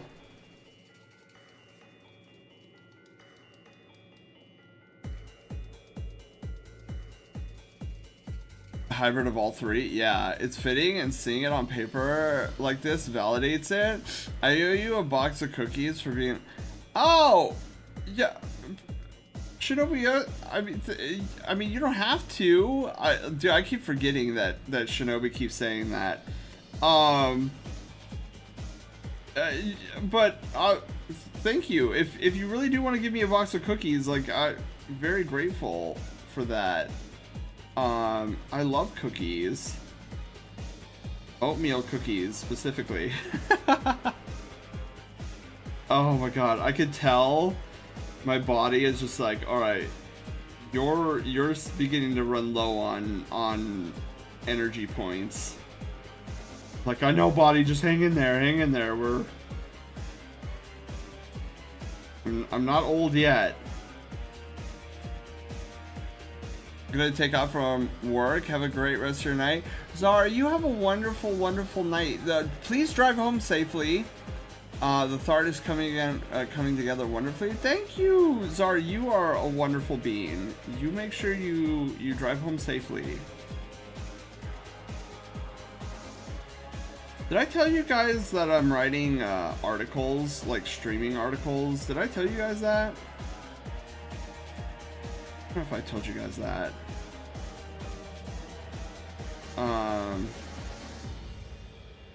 Like, I want to write these streaming articles that are designed to help beginner artists. I mean, beginner streamers. With things that people don't really tell you about when starting off with streaming. I think I made mention of this. More fluff on the shoulders? Oh, okay. Let me get the primer layer in, and then, because it's easier to like lay down the primer layer first and then modify bits and pieces and then just add to the primer layer than like starting over from scratch. But yeah, I could try adding more floof to the shoulders. On both, Alex, on both shoulders, or just this one over here? Because I feel like this one over here can use more fluff. This one over here has a lot of fluff.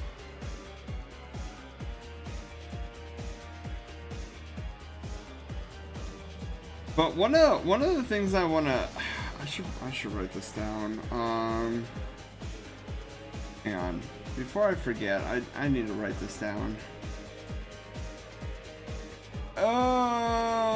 Let's see here. Excuse me. No, not special events. Here we go.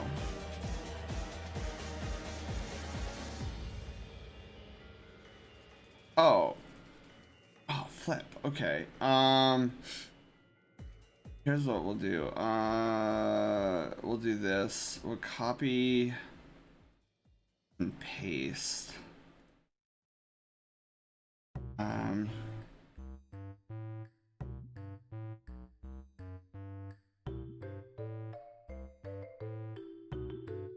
Okay. So I'm in the process of like writing these little short articles. That I'm planning on like, I don't know if publishing is the right word because that sounds so official. I'm basically just gonna post them somewhere. The articles you mentioned would ironically be geared towards me. Oh, really, Alex? Yeah, I have a list. Well, now it's up to 20 or not 20. Sorry, 18 articles that I want to write. Just going over some things that you necessarily wouldn't get from a stream, because I feel like, and it's no fault of anybody's. It's just like there's a lot to think about when streaming. So, like if you go around and you're like, oh, streamer, I am new to this. Is there any advice you can give me? And I feel like a lot of the advice that you're going to be given is like, oh, well, make sure your microphone is good, make sure that you have decent video quality, which, I mean, granted, that's all important. But I feel like there's like you won't get a lot of information about like what are some of the mindsets and behaviors that you should really like watch out for to kind of maximize your success at streaming and growing a community. And I feel like those kind of like deeper topics you won't necessarily get from other streamers. They'll tell you, oh, always have a set schedule, which is also true. Like make sure that you're entertaining and bring your A game. Like make sure that you don't have your viewer number visible, otherwise that's gonna put a damper on your mood. And these are all very important things, but there's so much more. Yeah, the only one tried and true advice they can give someone. Yeah, and again, it's not bad advice. It's definitely stuff that you need to take into account before you start streaming, because like you don't want to be streaming off of a potato. You don't want to be speaking through a tomato can held together or with an output of a string. Like you want to make sure that the user's stream quality that they're seeing is acceptable. Like you don't want to give them a crappy visual and audio. I'm considering yeah, probably that one side needs it. I'm considering the other. Okay. Let me just erase. It's the primer layer.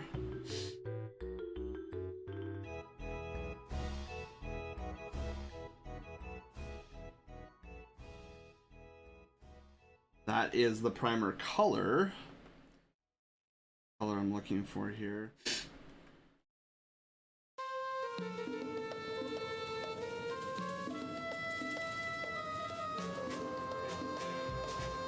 Oh. I have to do this delicately.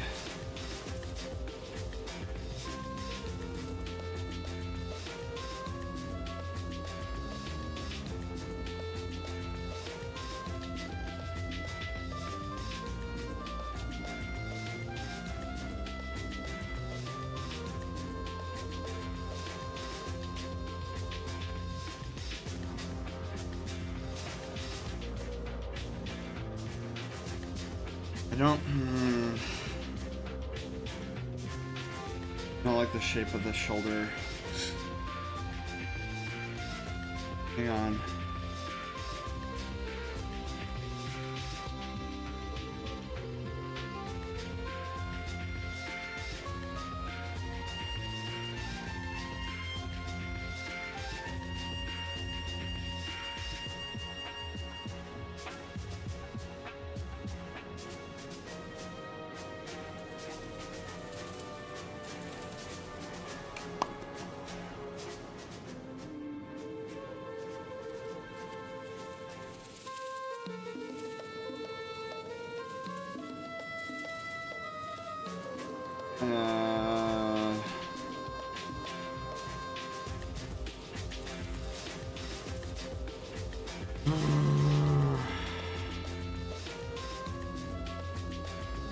I don't mind the floof, but there's a shape issue now with the shoulders, or this shoulder.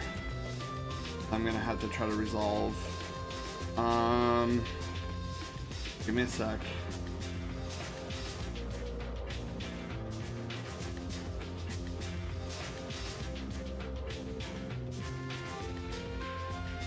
Not correct.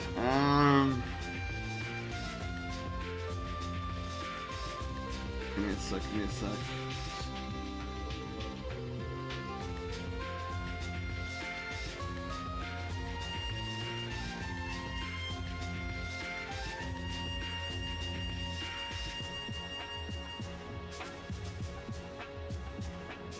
Okay,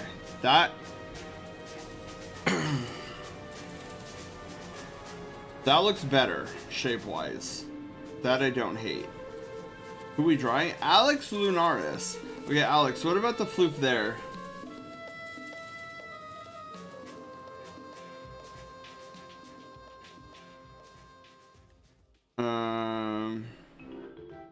Look, Rev, I know he's only joking, but he still always does his exclamation mark some trash command. The idea of streaming is the same I feel do with art. Ew. Yeah, like one of the things that well, there's a couple of things that looks good. Okay, so do you want me to? Oh, I'm gonna have to fix that anyways. Let me do the other side. You said you wanted more floof on the other side too. So let me do that really quickly.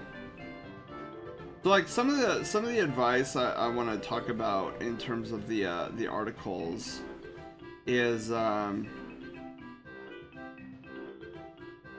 it's fine. Okay. I still have to clean up the primer layer because I forgot. Oh, I forgot that one part.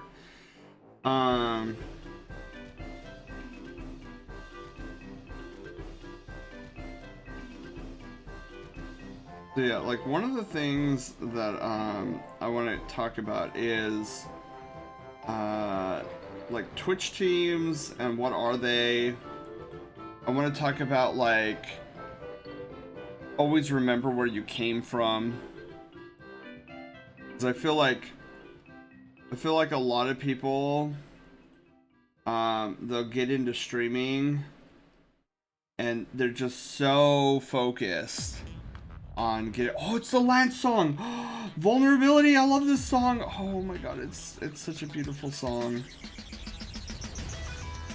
This song reminds me of Lance because it's the song that first came up when I raided him for the very first time and he was showing off his channel to me.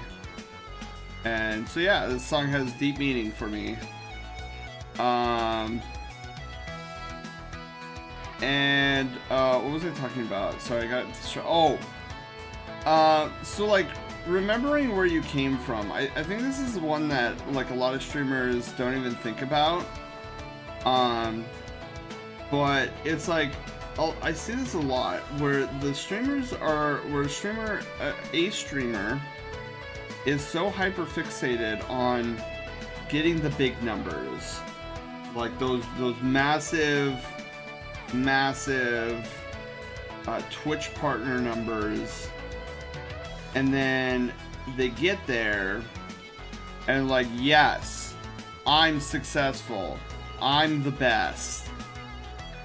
Now let me go to the next milestone. Okay, so now that we're partner and we have an average of 75 viewers, let's try to get an average of 150 viewers. And then they do that, and it compiles, and it's never ending. And people get Gato, hi. Okay, hydrate. I will hydrate.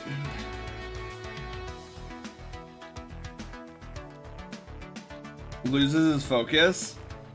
Well, I mean, what I mean by like focus is like you're so focused on the numbers, and you're so focused on getting more and new viewers.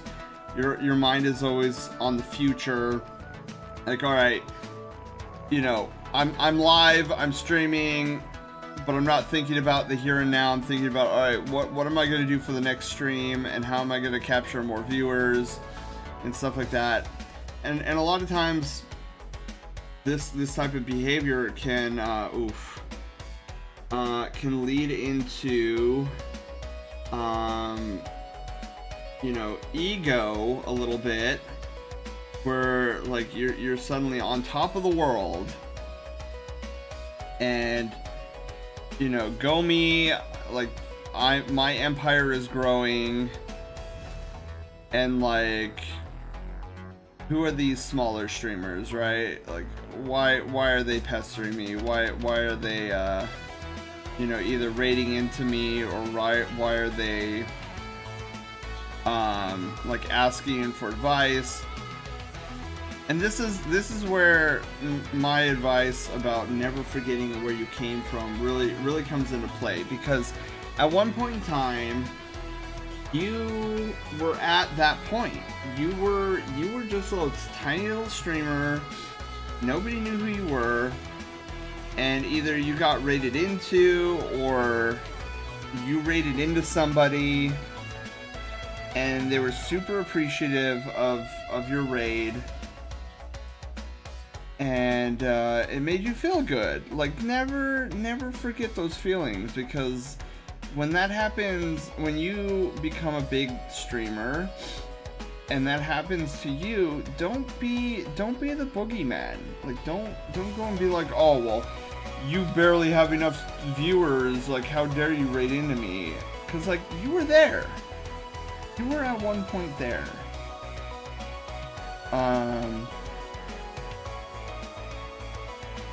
And yeah, so that's like one of the articles I want to get into.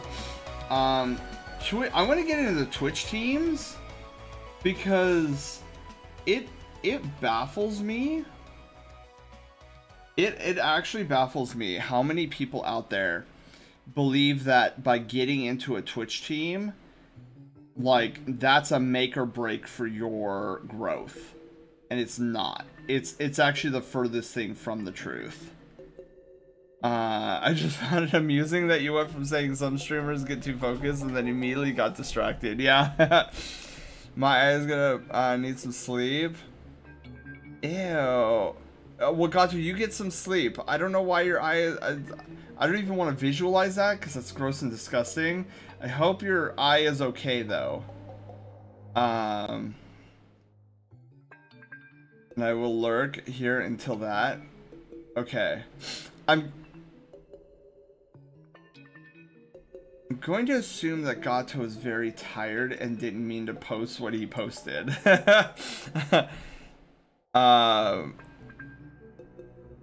Oh, red eye. Oh, red. Okay, your eyes are red. Probably because of lack of sleep. Got it.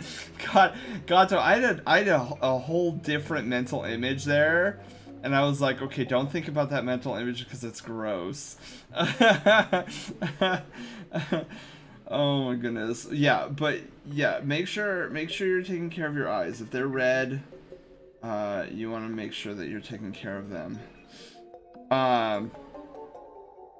But yeah, I didn't realize how many people wear Twitch teams, or they look at Twitch teams like little trophies, like little autonomous trophies that they put on their wall or their shelf, and then they expect they expect like it to be like a Roomba. Like you turn the Roomba on and it'll clean your house. And so many streamers look at Twitch teams as Roombas. Like, oh, I'm in the club now. Okay, let me turn this Roomba is on now, and it's gonna do all the work for me. I'm like, that's not what Twitch teams are for. Don't worry. Hope everyone has a good night. You too, Gato. Yeah, I'm not far from bed either. That we got the primer done. Yeah, I want to write an article that talks about how Twitch teams are resources. They're not going to get you views. They're not going to get you exposure. They're not going to rocket you to stardom. Like, that is not... Like, a Twitch team can do that for you, but it depends on how much you're willing to put into it. So, I've had this conversation with a few people on various different topics. One of them included, like, various people, various topics, one of them being streaming. And, like, if you don't utilize your resources and get your name out there, nobody is going to know you. Who are you? You can be a part of the biggest, best Twitch team out there. But if you don't mingle with that Twitch team, if you don't mingle with their community, who are you? You're not just gonna suddenly get views and popularity if nobody knows you. The primary purpose of a Twitch team is to allow the people within easy access to a bunch of great resources. You literally have some of the greatest the greatest creative minds on the internet in one place, one Discord server. And all you have to do is ask questions in that Discord server and get advice from those great creative minds to make your streams better. But if you don't ask those questions, if you don't like figure out how these creative minds become successful and gain a following, then you being a lump on a log in a Twitch team is not going to get you anywhere. Like, again, it goes back to the whole thing of who are you? Johnny, hi! I mingle with communities I trust. Yeah, so one of the major pieces of advice I give like new Twitch streamers is if you're not already, become a Twitch viewer. Go out on Twitch, mingle with communities. The best thing you can do for yourself as a new Twitch streamer is go out and Twitch surf. Find categories of games that you really like to play and go to those streams that have got like 10 plus viewers, and then get out your notepad and find out why is there such a dynamic between like 10 plus viewers and this streamer. What is it about this streamer that makes these people come here? And then analyze that streamer and be like, hey, I really like how this guy does this. This is really fun, and you know, I think I found a really great new streamer that I might watch on occasion. Okay, write that down. Write that down in your notebook. Why? Why did you just say that? Why are you planning on coming back to this person's stream? What did they do? Write it down.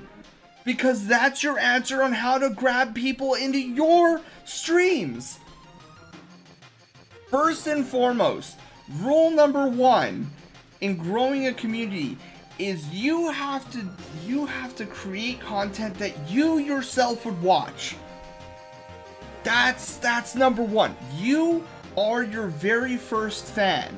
if you are not enjoying the type of content that you're putting out there, you cannot expect others to come to your stream and be like, oh yeah, I'm gonna stay around. If you yourself wouldn't even stay around for it. If you can't watch your own VODs and take away some sort of entertainment from it, then that's a problem. Because if your #1 fan, you, don't even care for your VODs, then you cannot expect anybody else to come around and be like, this guy is amazing, and I'm gonna stay here. That's why being a Twitch viewer and Twitch surfing on Twitch and finding out what content resonates with you. Why do you like certain things from certain streamers? Why do you come back to those streamers' streams? These are all things that you can learn to improve your own channel by just wearing that Twitch watcher hat. So many times I come across new streamers who they're like, oh yeah, I hit the go live button, and then when I go offline, I'm not on Twitch anymore. And then they come to me later wondering why their channel hasn't grown. I've been at it for years. I've been at it for 2 years and I average 2 viewers. I'm like, well, that's part of your problem. Is you're probably developing content that you yourself probably aren't really into. You're just going through the motions. Okay, I'm going live. I'm exposing myself. Okay, great. Is it content you yourself would watch? And if the answer is no, then that's why your community is not growing. Because I look back at my VODs and I have fun. Like especially during my speed runs, I'm like, oh my god, I'm such an idiot. I could have done that better, and I get really into it. Because I'm producing content that I myself like to watch. This is why everybody that I go to and watch, they all have some aspect of me in them. Nico, the red panda, shares my same energy. I love that energy and it mirrors my own. This is why I love going to his streams. Shadow of Souls and his community mirrors the Brushtail Brigade's energy. This is why I go back and I enjoy his streams. Because I could see myself in these streamers. They're producing content that I'm producing, and I love it. And this is why all you guys are here. Because I provide entertainment and enjoyment to you guys. And the reason I have such fun doing it is because it's the type of content I like to watch. So it mirrors what I like already. So I'm not doing anything different outside of my wheelhouse. I'm not putting on a mask and acting out like this crazy VTuber, and then when you meet me in real life, I'm some weird other type of personality. It's not, like, if your passion is acting, fine. You have a character online that you like to roleplay and act out and like is completely separate from your personality, but because you're passionate about acting, it's a part of you, that's fine. But don't act any differently just to try to get views. If it's not you, then that's a problem in the long run, because you're gonna wind up not liking streaming. Because streaming is taxing as it is. If you are not producing content that you like, and you're not being true to who you are, then you're just gonna get on stream, you're gonna be like, okay, I have to put on this stupid mask today. Oh, hey guys, I don't know, pick your name, right? Joe Twitchy. Like, I'm here to, and you know, you're playing all these games that you don't really like to play, but because there's the big numbers attached to them, you play them. You're gonna. That's another problem. Is when newer streamers think that, oh, by going into a category of games that has a bunch of viewers, that's somehow gonna net them a lot of viewership. Here's a little dark secret about that. If you're playing a game that you don't really care for just because it has a lot of viewers in that category, you're going to run up to a problem very swiftly, and that is there are thousands of streamers in this category that all love this game and breathe this game, and they are making enjoyable content because they love the game so much. Then they come to your stream and you're not enjoying yourself, you're just going through the motions because it's a category with a lot of viewers. Viewers are not going to stay because they're going to notice that you're not having fun and you're not producing fun content, and they're going to go back to the people that are actually enjoying it. So now you're back at square one and you just wasted all that time. Nico, hello, how are you doing? Welcome on in. You've probably been lurking here for a while, and I'm just now noticing. Network and sell yourself. Yeah, and networking on Twitch is easy. Like a lot of times when networking in terms of business, it's so boring. You have to go to these business meetings and business parties, and it's all about like chumming up with like the big wigs and whatever. It's so boring because all they want to do is talk about golf, and I find golf to be incredibly boring. And I want to puke because like there's no life in those rooms. But networking on Twitch is fun, exciting, and easy. All you have to do is go out to the to communities, specifically and hopefully communities that are playing the type of games that you like, and mingle with them, chat with them. All you have to do is chat with them. You like the way this guy plays Resident Evil 4? Nerd out with them about Resident Evil 4. Let them know that you're a super nerd about Resident Evil 4. Let them know that this is one of your favorite games of all time. Let them know that. Talk to them. Nerd out together. Let the community know that you're as much of a nerd about whatever game that the streamer is playing as you are. And then when they find out that you stream yourself, they already know you. You share the same energy as the person that they already like. And they're going to stop on by and see just how well you present your stream and your content. That's all you have to do to network on Twitch. Nerd out with streamers about your favorite games. It couldn't be easier. It couldn't be easier, and so many people just don't do that at all. Now, I will say I am fortunate enough that I am as much a Twitch watcher as I am a Twitch streamer. When I get off of Twitch, I usually jump into bed and I'm back on Twitch looking for streams. And then I go to bed watching streams, I get up, I start working on art with streams in the background. I am on Twitch constantly because I love the platform and I love the content that's being produced. So in that respect, I am very fortunate that I love doing that anyways. But for a lot of people, a lot of streamers, they get on Twitch to stream and then they're off and they never are seen again until their next stream. And that's okay. But at the same token, I don't want to hear complaints that your community is not growing, because you know, it's if you want to grow a community, there are hardworking steps that must be taken, and you have to see those steps through. But again, if you don't really care about growing your community and you don't mind like a very slow and steady approach, like if you don't mind having like 2 to 5 viewers for the next 2 years as your community slowly grows, fine. But if you're somebody who is wondering like why you can't get over like the 5 viewership, you need to start doing networking. You need to start getting your name out there. You need to start mingling, because then people know who you are in their comfort zone. That's the problem. Like people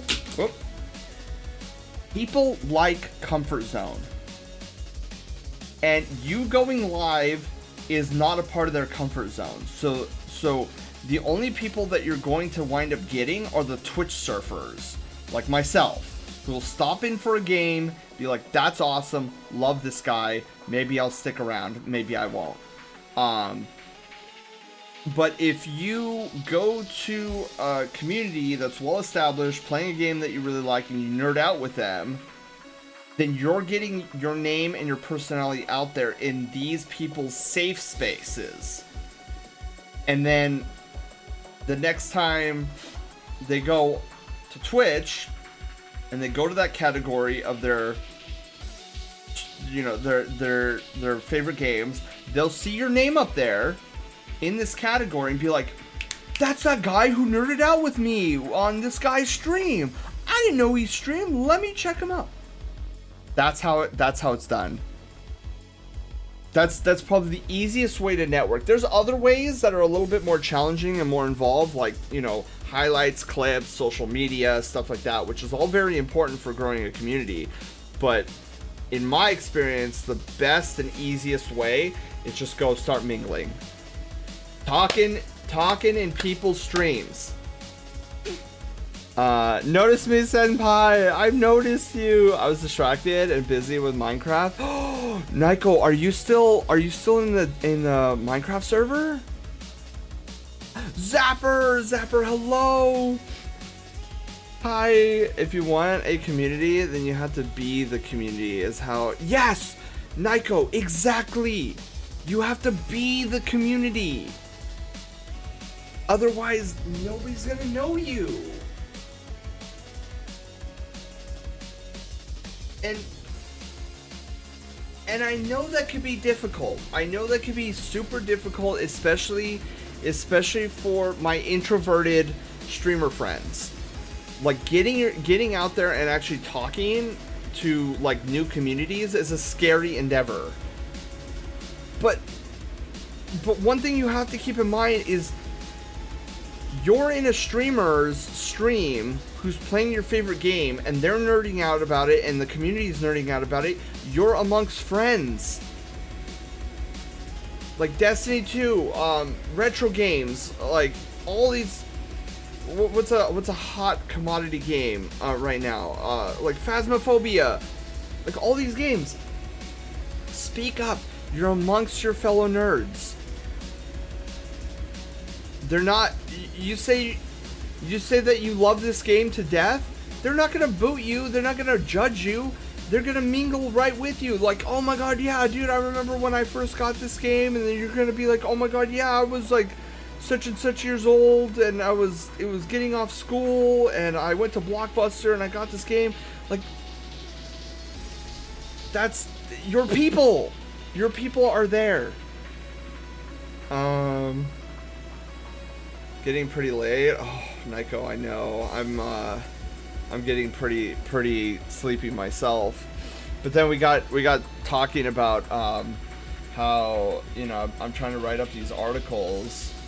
And these are the kind of things that I want people to be able to read with like streaming and whatnot. Like another thing that I really want to get involved in, or like talk about with one of these articles, and I've seen this cripple the mentality of a few friends who stream. Silent chats. There are a few of my friends who have just been like, man, am I just not entertaining? Like, why? It says I have like 10 to 15 views, but there's nobody in chat. There's nobody talking to me. My chat is basically dead. And that can wear on you. That's like you're gonna demotivate yourself very quickly if you think like that. So one of the articles I want to write up is about lurking, and how like you shouldn't be wondering. Let's get a good stretch. Zapper, thank you. I'll do that in just a sec. I want to get this point out before I forget it. But one of these articles that I want to write is changing your mentality about a silent chat. Where yes, you could ask yourself, oh my god, am I entertaining enough? Like, am I boring the chat? Like, why is nobody talking, even when I ask them questions. And instead of thinking like that, what you need to start like telling yourself is that these are people who probably have you on in the background, who don't really have time in their day presently to be active in your chat.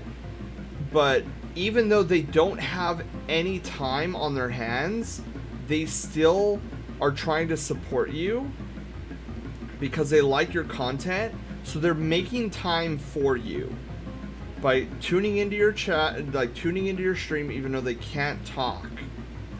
So where they have no time, they're making time exclusively for you. And that should be a testament to your brand of entertainment. Like here these people are taking precious time out of their day to even come and support you and all that stuff, and you should be proud of that. The fact that they keep coming back even though they don't have time for you, they still make time for you, is definitely proof of your talents to being entertaining. Doodle, hi. Yeah, let me get set. Guys, if you have been sitting down for a while, I'm watching a total nerd. Exactly. Guys, if it's been a while and you've been sitting for more than an hour, I invite you to get up, stand up, stretch those legs, maybe do some runs in places.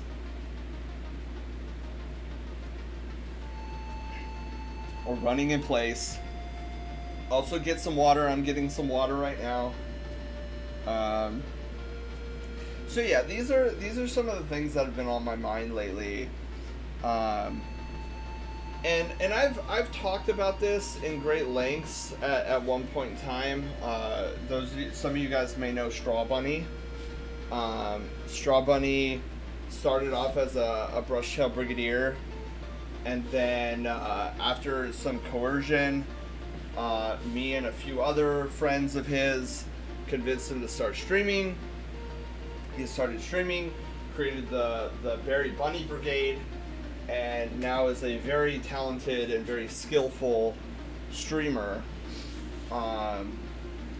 And there was this one time, him, myself, and our friend Alex, different Alex from Alex Lunaris. I know many Alexes. We got on Straw's stream one time, and he formulated it as a podcast talking about the do's and don'ts of streaming, and it was like an informative, like how to stream, almost like a podcast panel. And ever since then, I've thought about it more and more, and I'm like, dude, I should really write some of this stuff down so that, you know, newer streamers can be like, hey, let me look into this, and see how, like, some of this advice.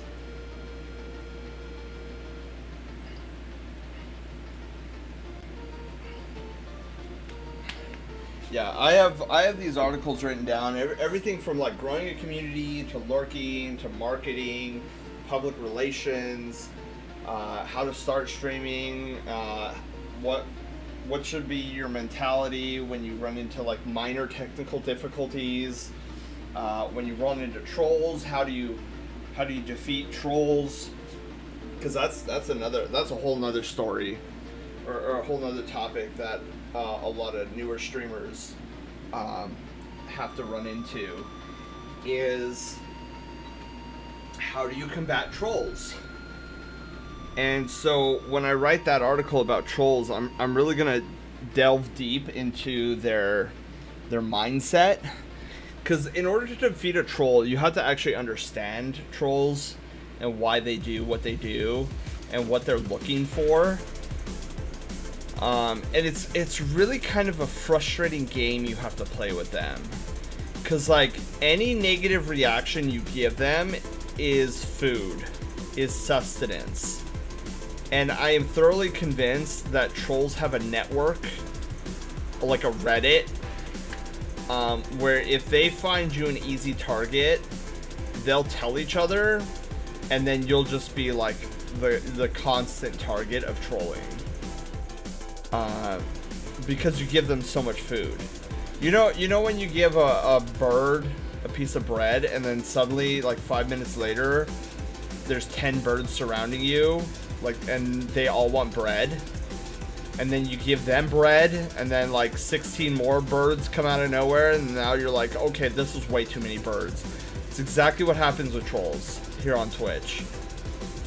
If you get the reputation between the troll fandom that you're an easy target, they're just all gonna, it's like you're feeding their worms.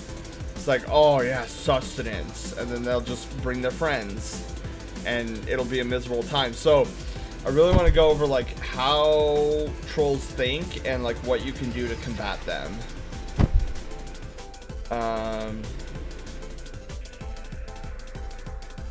I really need to pay attention to some of that stuff.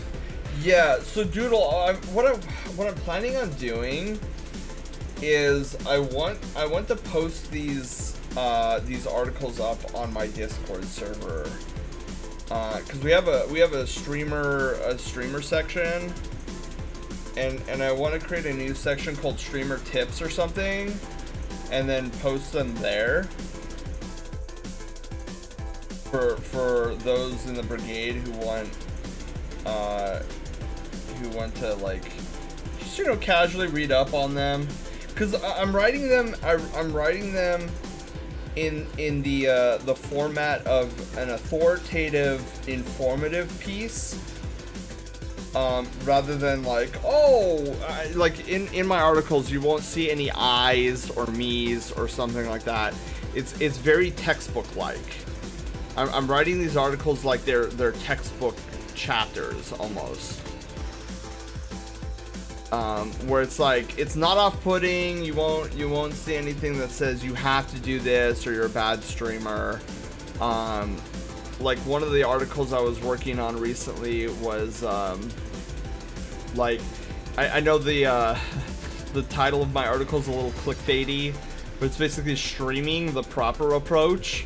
It's like, oh, the proper approach, what is that? And I go over like the five main motivators to streaming. So you have the one that loves to entertain, the one that is lonely, the one that is seeking popularity, the one that's seeking money. Oh, maybe there's only 4. Yeah, I think those are the only 4 that I have. But never, like, you think, ew, popularity, ew, you're streaming for popularity. But streaming for popularity isn't necessarily a bad thing. It just tends to spiral out of control very quickly, because those that come in it with that mentality and that motivator, they don't have the... 103 asks the question, is Senor cute? Well, I'd say, sure. Sure, yes, thank you. The one that's lonely? Yeah, because I've known streamers in the past that have streamed because they're either bored or lonely, and they want, you know, they want something different in their life. They want they're looking for a breakup in their day-to-day life routine, and streaming gives them that opportunity. To break up kind of the monotony of day-to-day life. I know of at least 2 who fit that bill, who I know very well. Yeah, so I guess lonely isn't the proper word for it. It's more like, I still have this in like rough draft form, but I'm gonna need to come up with a better name for it. But that's like the tentative name that I gave it. But yeah, when it comes down to like money and like doing it for the financial reasons and doing it for the popularity, most people are like, ew, that's not, oh, why would you want to do that? But in actuality, and like my rough draft goes over this, those aren't necessarily bad motivators. Like, they could be really good motivators, they're just really difficult. Because you could spiral out of control very easily with those motivators, where especially with like the popularity one, there's gonna be like this constant temptation that you have to fight to burn bridges of like, oh, I'm gonna get to know this streamer because he has 15 views, and then I'm gonna use them to get to the guy who gets 30 views, and then once I get to the guy who gets 30 views, I'm gonna dump the one that has 15 views, and then once I'm buddy with the 30 view person, I'm gonna use him to get to the 60 view person, and then I'm gonna dump the 30, and you're just burning bridges. It's like a scorched earth policy. So that's where it can spiral out of control very quickly, and there's got to be like these disciplinary checks that these people who come in it for popularity don't really understand at first, and then once all the drama starts hitting them, that's when it starts hitting, which is kind of unfortunate because at that point they burned so many bridges that they got everybody against them. But there is ways to do it. There is ways to do it, but it's just harder than most other ways. Really hope you have an absolutely fantastic day. Bye, Zapper. Thank you for being here. Song is PTSD, Anger of the Guardians from Link to the Past. Wait, which one was playing? I feel like the only reason... Okay, hang on, wait.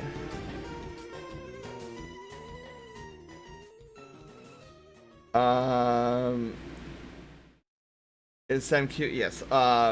Streaming for popularity is a bad thing, I'd say. You just seem like... Yeah. And that's the problem, though, right, Panda? Is that most of these people who are in it for the popularity are actually, you know, not the best people. But as a motivational tool, it can be helpful. It's just that it's unfortunate that most people who use that tool are also total jerks about it. I thought there would be more, not just a straight sass. I feel like the only reason you're streaming is for popularity. You're not going, like the only reason you're streaming is for popularity. You're only gonna get what you want out of it. Well, yeah, and in my rough, like in my outline that I have going for the article, like I make mention, like the reason why popularity, like going in it for popularity is so difficult is because if you're going into streaming for entertainment purposes, like that's probably the easiest route, the easiest motivator for streamers, because for those that do it for entertainment reasons, numbers don't mean anything, sub goals don't mean anything. Like I over exaggerate, they do mean things. Like it's always a good feeling to know that you got a bump in viewership, or that you met a sub goal. But at the end of the day, the people who do it for entertainment, they don't hit the go live button for those reasons. They do it simply to put a smile on somebody's face. So their viewership could be stagnant for like months, and like they might not have any follows or anything like that. But if at any point during their stream they made somebody laugh, or they made somebody's day, or they made somebody smile, then doesn't matter what happens the rest of the stream. That stream is automatically a success to those people. That was a successful stream. I made somebody smile. And you get that consistently. So you get this dopamine of like, oh yeah, dude, I made somebody smile. I can't wait for the next stream. And you're more motivated because it was a success. You hit a home run. You got an A+ on the test. You're like, give me more of that dopamine, please. So you go back the next day, you make another person smile. That stream is a success.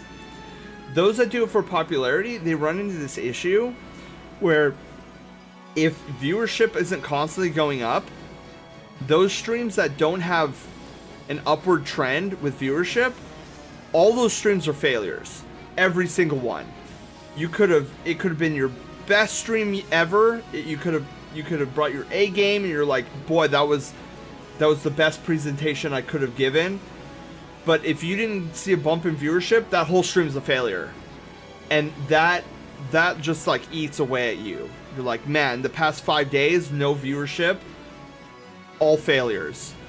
And so you don't get that rush of dopamine until you hit like more viewership. And then your dopamine levels go up. But you have to get through all those failures that the person who's doing it for entertainment purposes don't have to experience. And that's why popularity is such a harder road than it is if you just enjoyed entertaining. And there's also a built-in ticking time bomb for those that are seeking it for popularity, because far too often those who seek it for popularity, they get the wires mixed. They think being known and being popular equates closeness and warmth that you get from friendship, like true friendship. So you get these wires that are crossed, and then a lot of these times, and I know this from experience, I've seen these types of people firsthand, and the aftermath of what happens after. They'll get to the top of the mountain, and they look over on this mountain, and they see all these people. Look at my fans. They're everywhere. Why do I feel so empty? Well, that's easy, because you're at the top of the mountain and they're way down there. What you're looking for is warmth, which you won't find at the top of this mountain. You'll find it down there with the rest of them. So getting to the top of that mountain, double-edged sword. You get what you want, you got popularity, but you don't have the warmth that comes with friendship. Completely separate topics. And one of my close friends at one point went through that. Stepped on me to get to another friend, then dumped me. And then once he got invited to a room party by my friend, dumped the friend because, oh, these are more popular people. And then he was finally at the top of the food chain, and he was like, this sucks. I've got nobody. All these people know me, and I feel empty inside. And the emptiness comes because he thought popularity and being known equated to warmth and love, and that's not the case. And he crashed and burned. I didn't hear from him for like 2 years. Didn't even know if he was okay. Then finally later, you know, I saw him, and he was a little bit nicer. And he was very apologetic to how he treated me. But yeah, it's a lonely road to get up to that mountaintop, and you won't find what you're looking for up there. Like, I love to stream. It's fun to be entertaining to my little batch of friends and followers, but man, I'd love to be big. Oh yeah, that dude. So that I feel like is the dream of any streamer. But for me, for example, if the Brushtail Brigade just remained at this level, I'd be happy, because like I know of you guys, I make you guys laugh, you guys make my day, way better, and I'm very satisfied right now. Would I love to be bigger? Would I love to get partner? Absolutely. Look at all the emote slots we would get access to. Literally, that's the only reason why I want to be partner. It's just the emote slots, nothing else. Because you guys make streaming fun for me. You guys are the reasons why I stream, period. I don't need numbers. I just need you guys. So the only thing that attracts me to partnership is the emote slots. That's really only it.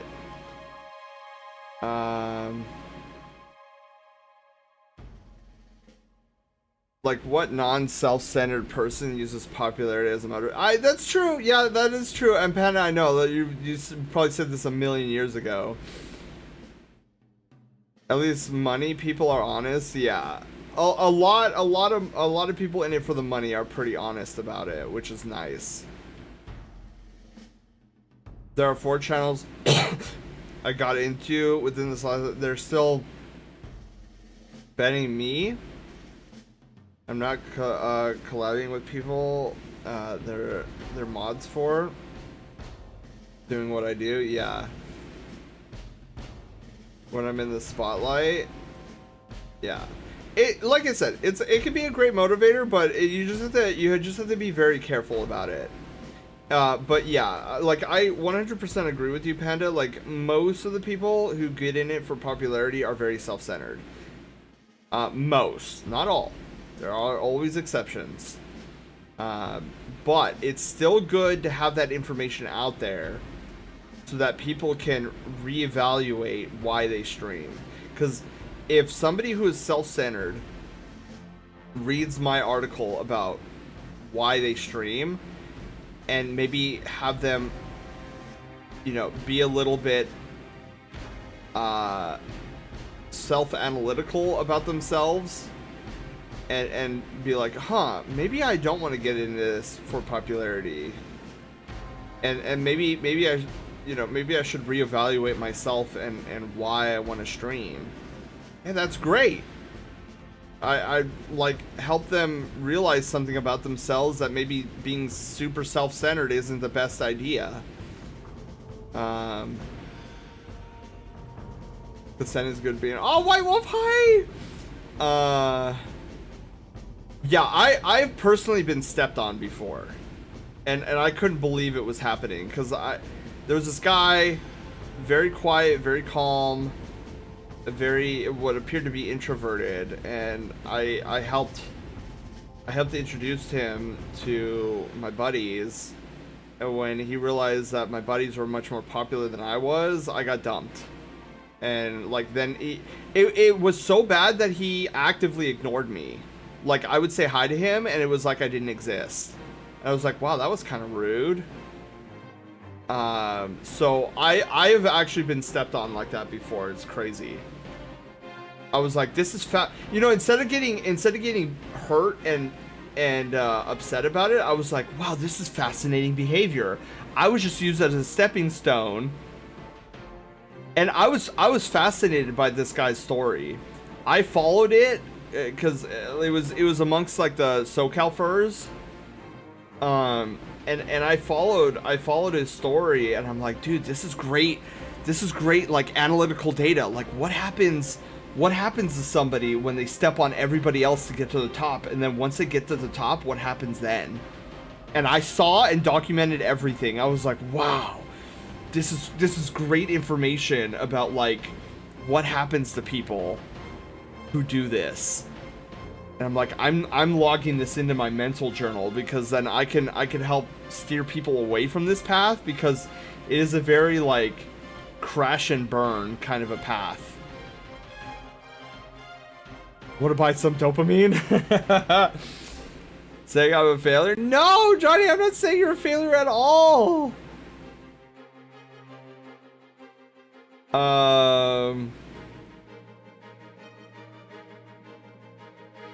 Let's see here. Catching up slowly.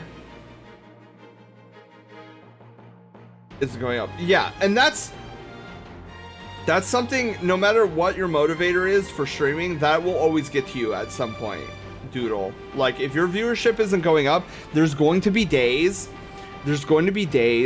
where it bums you out. Like, there's nothing you can do about it. Because we're all human. We all have those emotions. And we all have a desire to, like, grow and improve. And when we're not doing that, it's going to affect us some days. But the point being is, depending on your motivator, there are going to be some motivators that are better equipped to handle that than others. To help you, like, ride those rough waves on the ocean and then finally make it to the other end where there's calmer seas. Popufurity. Doing a job putting out a quality product. Yeah, no, so high viewer, yeah, well, I feel like some people, see, that's another tricky thing, is that sometimes you put in a lot of good work and you don't get high viewership. I mean, look at our production value here. Even though I've done a huge production value on certain aspects of the stream, still doesn't equate high viewership.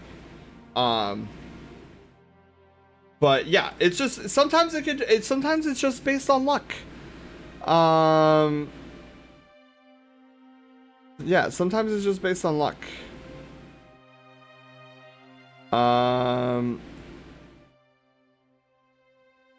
I got sent to the Shadow Realm.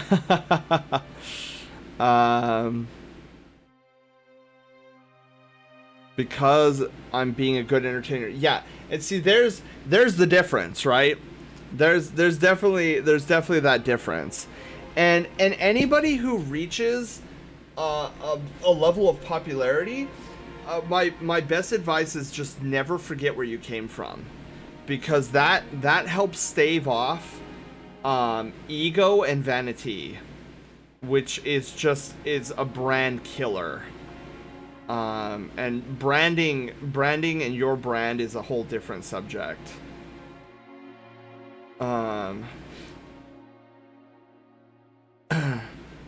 How about entertain is what motivates me. Yeah. Send for partner 2024. Yeah. I still feel in my heart of hearts that we'll eventually get partner, but like it's gonna be a byproduct of like us just having fun here. It's not something I'm gonna like, oh guys, let's start the 2024 partner push for Sen. Like that doesn't interest me. Cause like I said, the reason I get on is to chat with you guys. I love chatting with you guys. I know you guys probably sit there and think like, oh, thank you, Sen, for streaming. Like, you made my day. And the reverse can be said equally. Like, thank you guys for showing up. Like, you guys have amazing personalities, and I am so honored that I get to like jump on this platform and you guys are there waiting, and like then we have a great time. We have a great time together. And every single time I have a bad day, I will jump on stream. Like if it's a really bad day and like my mentality's not there, of course I'll cancel. But like when I'm having a rough day or just like a rough week, and then I jump on stream and I chat with you guys, it's such a magical feeling. Where I don't know, it's almost I know I try. It's gonna sound kind of dumb, because I try to make the channel feel like Disneyland to begin with, but when I am hanging with you guys, for me personally, it feels like Disneyland. Like all of my worries, all of my concerns, like everything about the day kind of just disappears, washes away as I get to hang out with you guys, and it's great. Like you guys make my day every day we stream.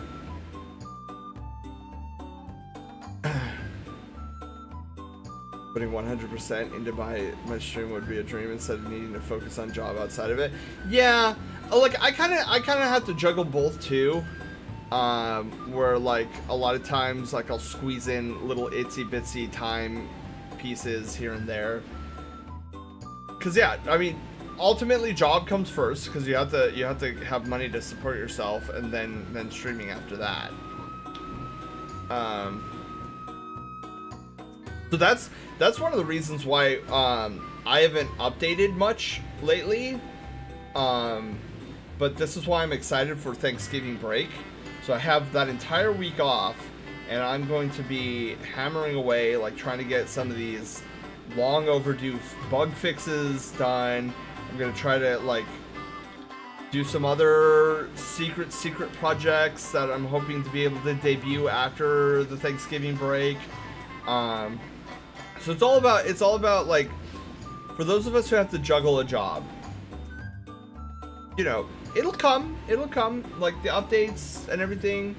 Just don't rush it. We just have to take things slower.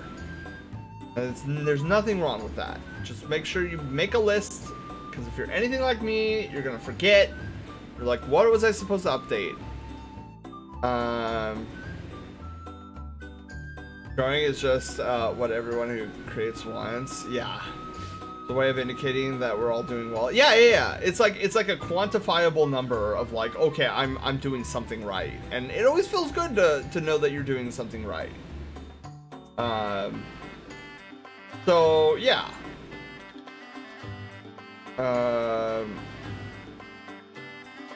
So these are the kind of things that I'm going to be discussing in these articles.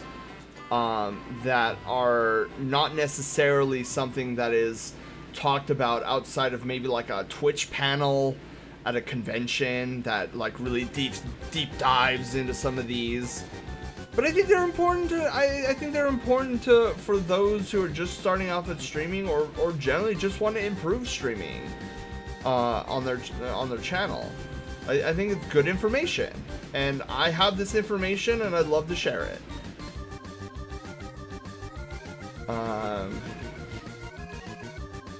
Yeah, popularity for popularity's sake is worrisome, and that's, yeah.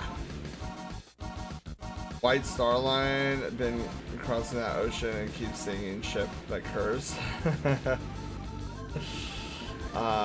Cheese Puff, Cheese. Dino, hi, hello, how are you doing?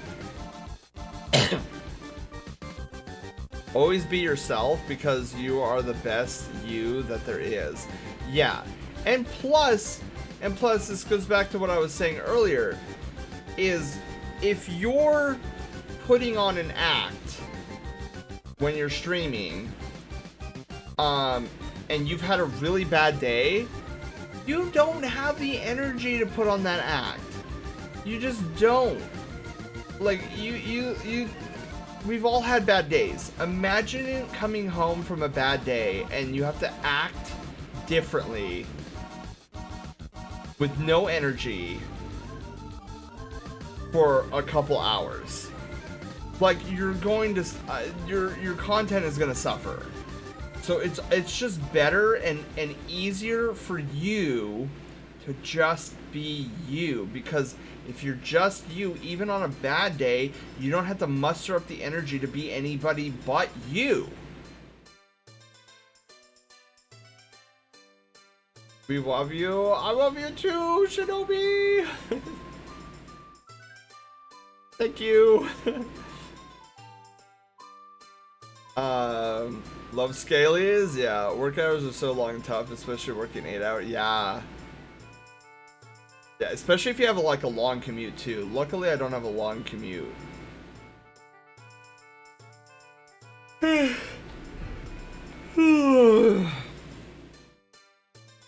me, you sound like Sen. Enjoy what you do, make others, no matter, I'd feel the same emotions if I ever tried streaming or creating anything in any form. Exactly. I love to listen to my Dragon Mom. It's just so tough. I have to act like I'm good at video games and socializing. Yeah, that's really the hardest. Yeah. Doodle, that's really the hardest part. And honestly too, Doodle, do you play a lot of games that are new to you, or do you play a lot of games that are like, you're like, okay, I've played hours upon hours of this game and I'm playing these again?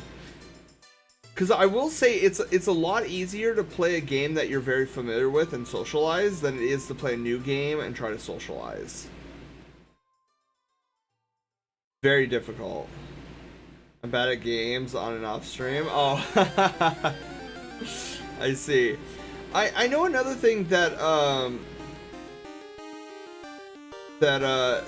that's challenging for either newer streamers or those streamers who have a smaller community number, like a smaller community base, is like, how do you talk when like the chat is not active?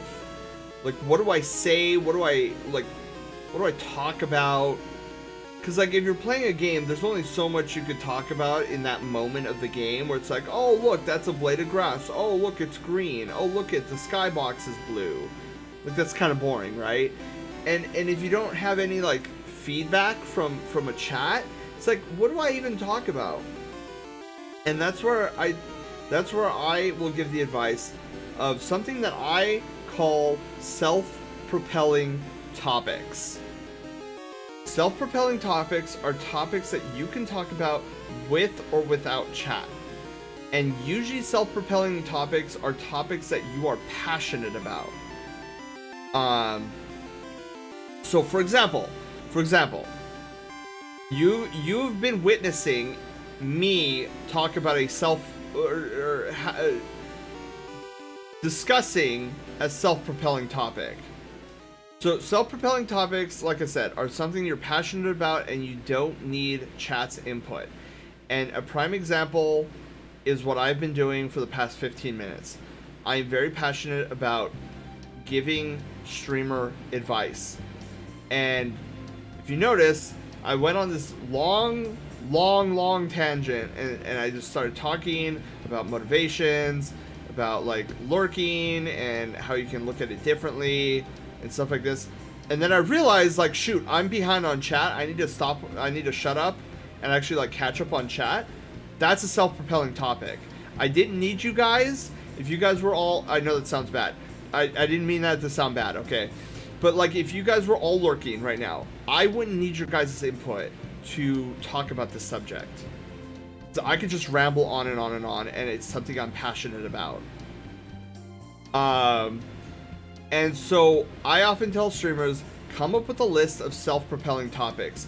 One of my go-tos that I always give an example of is pancakes versus waffles.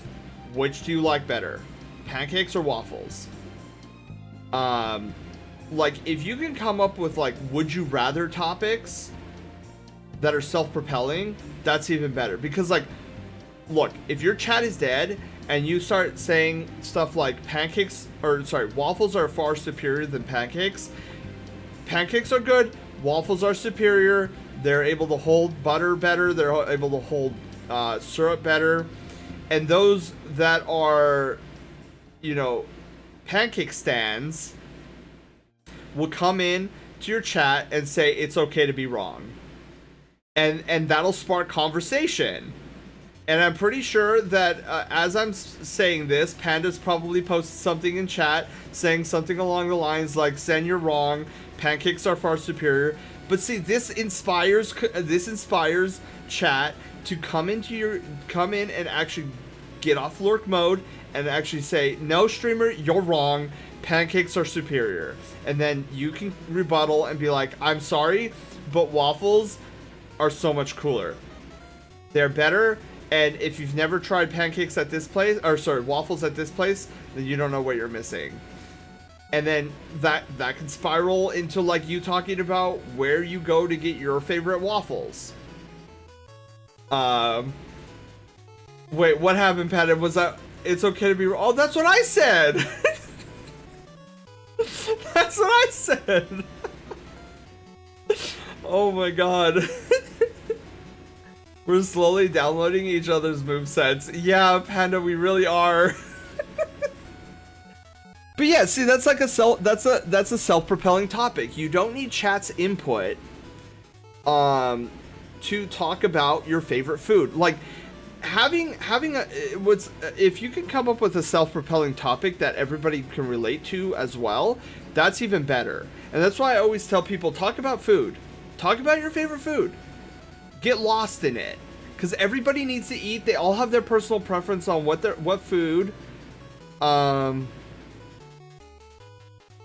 not even 5 seconds later, and Panda is probably saying otherwise. Yeah. Yeah, and so see Doodle, like that, right? So I like, Panda and I are pretty chatty as it is. But if you have a silent chat and you talk about like hot dogs versus hamburgers, or like should ketchup belong on hot dogs, like these can all be taken as controversial takes that the chat will then be inspired to chime into your chat and be like, no streamer, you're wrong. Like, hot dogs are very much better than hamburgers. You'd be like, whoa, okay, spicy takes here. Like, for example, like one of the funniest self-propelling topics that I've ever run into that wasn't started by me is Cinder Collie. If anybody who knows Cinder Collie, he hates, absolutely despises ketchup on hot dogs. He will tell you that ketchup does not belong on hot dogs. And if you think otherwise, you're just downright wrong. And it inspires so many people to come into chat and be like, well, no, I like ketchup on hot dogs. And he's like, you're banned. He doesn't actually ban him, but I thought that was super funny. I was like, you know what? I agree with Cinder. Like, I'll have, just like pineapple on pizza, I will have it if it's there and it's the only food there. But my personal stance is that ketchup does not belong on hot dogs. Just don't do it. Hot dogs, there should be no red on hot dogs. It's all yellow. Yellow or white mustard, or mustard and mayo. Don't present me with a hot dog that has ketchup on it. I will be mad at you, and you will ruin my day. And if you tell me that it's the only thing on the menu, you will have ruined my week. But I will eat it because I like food, but it's still wrong.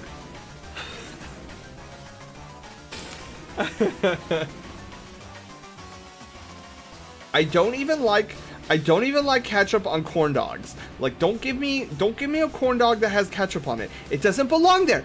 It belongs on my burger. It does not belong on my hot dogs or corn dogs. Mustard. Give me the mustard. That's all I want. Okay? No ketchup. But see, self-propelling topic. I just went on a tangent right there, talking about how I cannot stomach ketchup on hot dogs, ketchup on corn dogs. Don't do it. And then notice how I almost tangented off to pineapple on pizza, because pineapple also does not belong on pizza either. Don't give me... I love pineapple. I will eat pineapple. My doctor said lay off the pineapple. He literally told me to stop eating so much pineapple and oranges because I love pineapple and oranges. But don't give me that on a pizza. It doesn't belong there. Okay? I will eat a pizza separately. I will eat a pineapple separately. But don't ever give them to me together. Don't do it.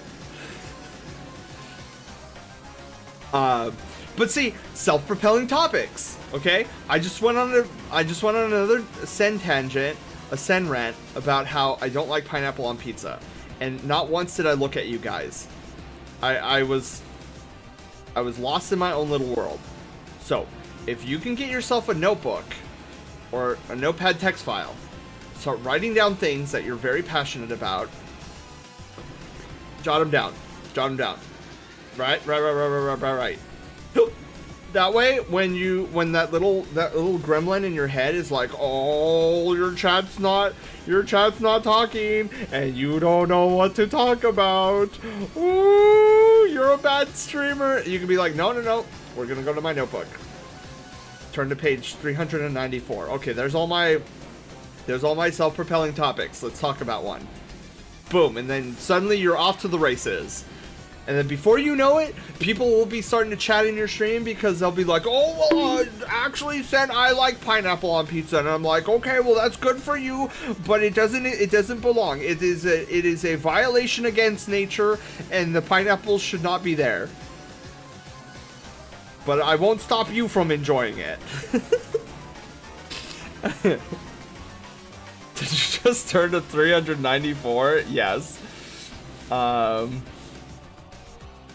But yeah, at Disneyland, I didn't get... Wait, what? Oh, yeah. Disneyland? Oh my god. Disneyland has... Oh my god. So, Disneyland has this little, like red trolley thing over by Main Street. And all they do is sell corn dogs. And I was like, why is there such a line for this stupid little cart thing? And somebody was like, oh, this is where you get corn dogs. I was like, wait in a line for a corn dog? Like, yeah, it's one of the best corn dogs ever. I'm like, huh. So I came back later when there wasn't a line. I was like, one corn dog, please. And then they gave me the corn dog. I was like, wow, this is a good corn dog. Are amazing, but you need to read back where that came from. Oh, wait. Did you do? Yeah, wait, hang on. Let me. Doodle, feel free to repost. Hang on.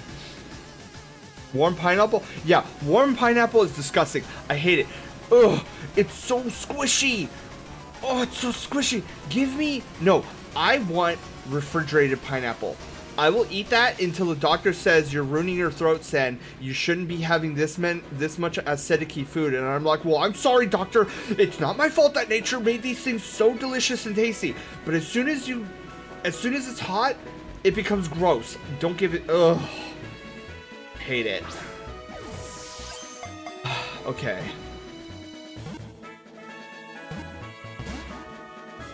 With how big of a sweet tooth you have, but ketchup on a hot dog corn dog is a big no for you.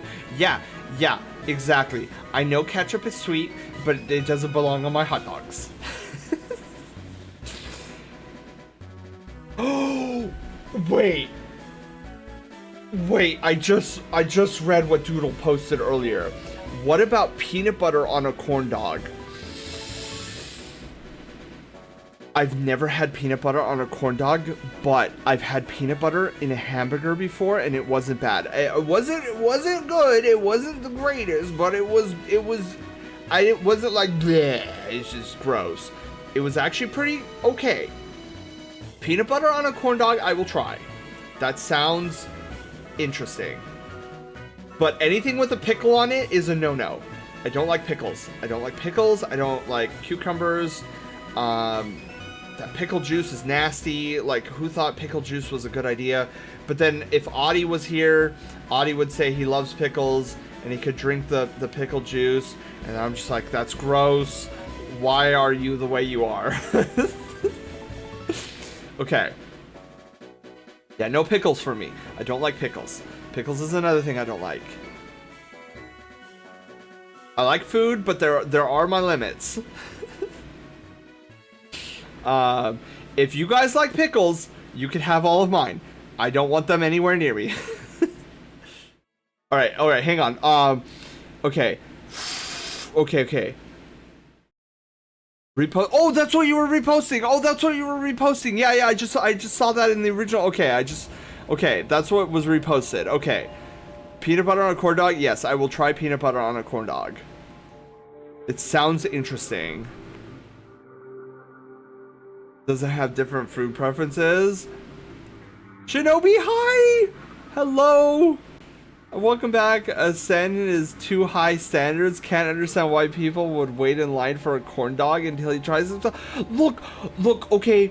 My experience with corn dogs before that moment was those little frozen ones. You know, the ones that are like, oh, I just need some quick snack. You know, they're not good, but they're not bad. They're just there.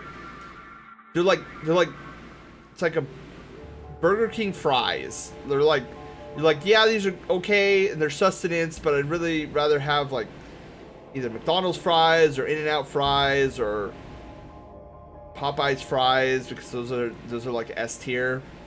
They're just there. But so that was my experience, right? Like, I just had the frozen stuff. The stuff that barely has flavor to begin with. I'm like, oh, corn dogs, whatever. Just corn dog was amazing. You need to keep reading.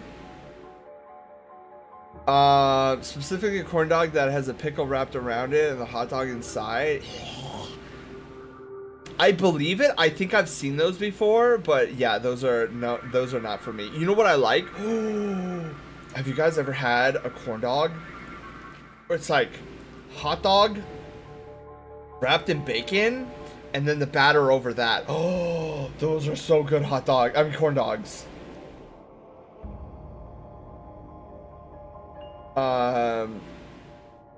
What about peanut butter on pizza? That's getting into a little weird territory. I mean, I try it, but I don't know. I don't know. That could be a little weird because I don't know. I don't know how the pizza sauce and the peanut butter would mingle together. I think that's where I get a little bit weirded out. At least with a corn dog, it's not weird. Like you're not having, I don't know. Like it's just the peanut butter. You don't have like other condiments on it. Yeah. I think I'd be a little weirded out with the peanut butter on the pizza. Also, no crunchy. Crunchy peanut butter, it is not a thing. It's only smooth or nothing. Don't like crunchy peanut butter, it's gross. But, I can't, like, I know there's like a war between Jif. There's like Jif peanut butter stands, and then there's Skippy peanut butter stands. I like both. I never could, I prefer Jif, but Skippy is, I don't know, Skippy is good. I like Skippy. Anyways, sorry, I'm missing chat. I'm like going off on all these tangents. Do you know how hard it is to get one? Jello on a hamburger? Nah. Nah, that sounds gross. I love pickles. I get them from all the time from folks. Ooh, you love pickles too? And the juice? Yeah, we got some pickle fans here. I'm a big foodie. I just love food.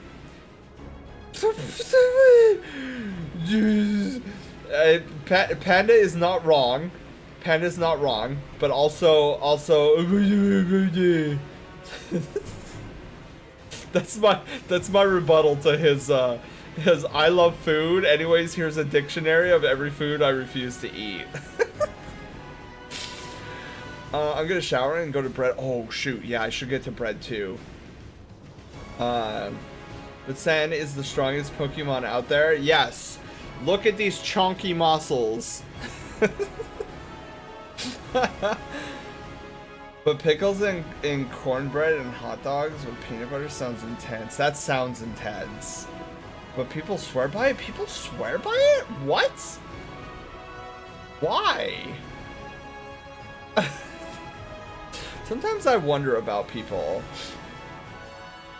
It's worth it to just use your only one for it. I'll take your pickle. Yeah, you can take the pickles. I don't want the pickles. I'm anti Bubble Bass, where he's like, you forgot the pickles, and then I'm like, you make sure there's no pickles. Can I show you Discord link to what it looks like? Yeah, Doodle, go for it. DB, hi, how are you doing? Welcome on in. And V-Drift, hello. Marking like a Krabby Patty. Peanut butter on a corn dog doesn't sound good, and I'm hungry right now. Yeah, I feel like it would be a little weird. You know what's not weird? Like taking cornbread, like splitting like a little corn muffin or corn biscuit in half, and then drizzling it with honey. Oh, I love. Or even like dipping it in like a little thing of honey. Oh, so good. I was caught up in the chat conversation. I keep getting lost in my own thoughts. Is on the zone for sure. Yeah, V-Drift. I'm like all over the place right now. And then I keep forgetting I need to keep up with chat. How far back in chat are you? I am this far back in chat. Never been to Disneyland. He did see the cursed ideas. It's crazy how much of a difference it could be when can make when all made in-house. So he said, this is why mid-best is best. We enjoy simplicity and our standards aren't so high where a corn dog is just looked down upon. Okay, I can't refute that. Okay, there's a certain culture that even I'm not immune from in Southern California. There's like a Southern California culture where like there is like a higher standard to things, and even I'm not immune to it 100%. I'm definitely nowhere near Valley Girl status, but like there are some things where it's like, no, absolutely not. I will be like a cat and push it off the table. I shared a screenshot of the work so far in a friend's Discord, and I was told it's cute. Oh, yes! Yes! This is good news, Alex. This is good news. I'm glad that they see it as cute.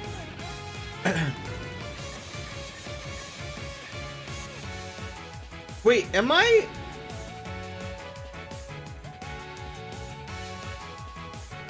Wait, Vidrift, did you post that like multiple times, or am I accidentally going back? So I see... I've seen this message like 3 times, and now I'm tripping on like whether or not my chat is actually moving, where it's like Jello on a hamburger but marketed like a Krabby Patty. Like, am I losing my marbles, or was that posted like 3 separate times? I put apple slices on pizza before? I have seen people put apple slices on pizza before. Smooth is best? Yeah, smooth. I don't know why I'm smelling toast. I don't know why I'm smelling food right now. It's like 11:13 at night. I wonder if I should investigate that. Do you think I should investigate that? Most people should be asleep right now. Wait. I'm smelling... Hang on, guys. Yeah, I'm smelling food, and that's not normal for this hour of the night. So I just want to make sure that, like, nobody left a flame on in the kitchen or something, or, like, left the toaster or oven on. Give me just a second. Yeah, that's definitely food I'm smelling. Yeah, be right back.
Okay, I have returned, and I was right. My snooter was right on the money. So I go out in the kitchen, and there's like 2 pieces of bread in our toaster. And I open it up, I'm like, what in the world? And it was like toasted on both sides. I was like, is this gonna be like a Nuke's top 5? Did you see it? When Sen went to the kitchen, there was bread in the toaster that wasn't there before. And I look, and nobody's awake. So then I go to the other side of the house, and other side of the house, and I see that the only person still awake is my brother. So I'm like, hey, are you making toast? He's like, yeah, that's me. Like, oh, okay, that's so weird. Usually, yeah, so weird.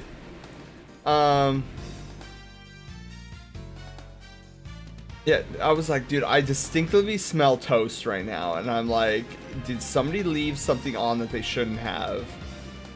So, we got to that,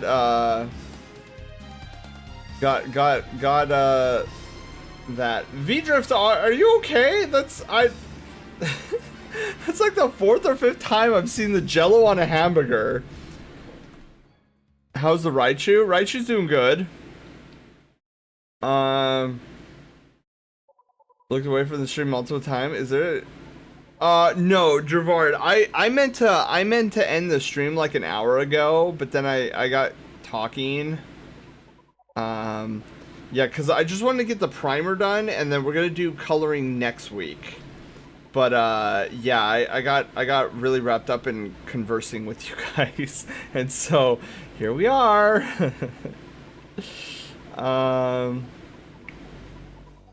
Park 12 times, please. All good, Sen. You were like so focused. I tried to say curse things to get to you. Go check it out. Wait. Oh yeah, go check it out. Sen's spicy. Yeah, my spidey set. Well, my snooter sense was tingling. I was like, I know I'm smelling food. Yeah, I was like, that smells like bread. And like, there's no reason why there should be bread smelling right now. The lead poison stare. Everything good? Yes, everything's fine.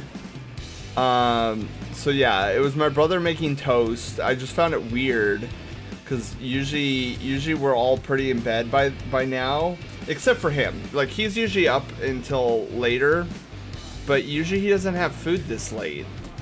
So I was like, there's definitely something going on here. No, my brother is very much not furry. Very much not furry. Just like Tom with his brother Markiplier. Like, Tom's a furry, but Markiplier is not. I was gonna say, either someone's making toast or you're having a stroke. Yeah, it was so weird. Mark really just be like, hey, don't mind me, it's my first nightly snack. I really tried to get his attention. Yeah. Brother is not a furry. Yeah, Panda knows my brother. So we're all part of the same Destiny clan. So yeah, I'm pretty sure. Oh, and also Elden Ring. Like, my brother, like, if you look back at our VODs for Elden Ring, like, you'll hear him in the background.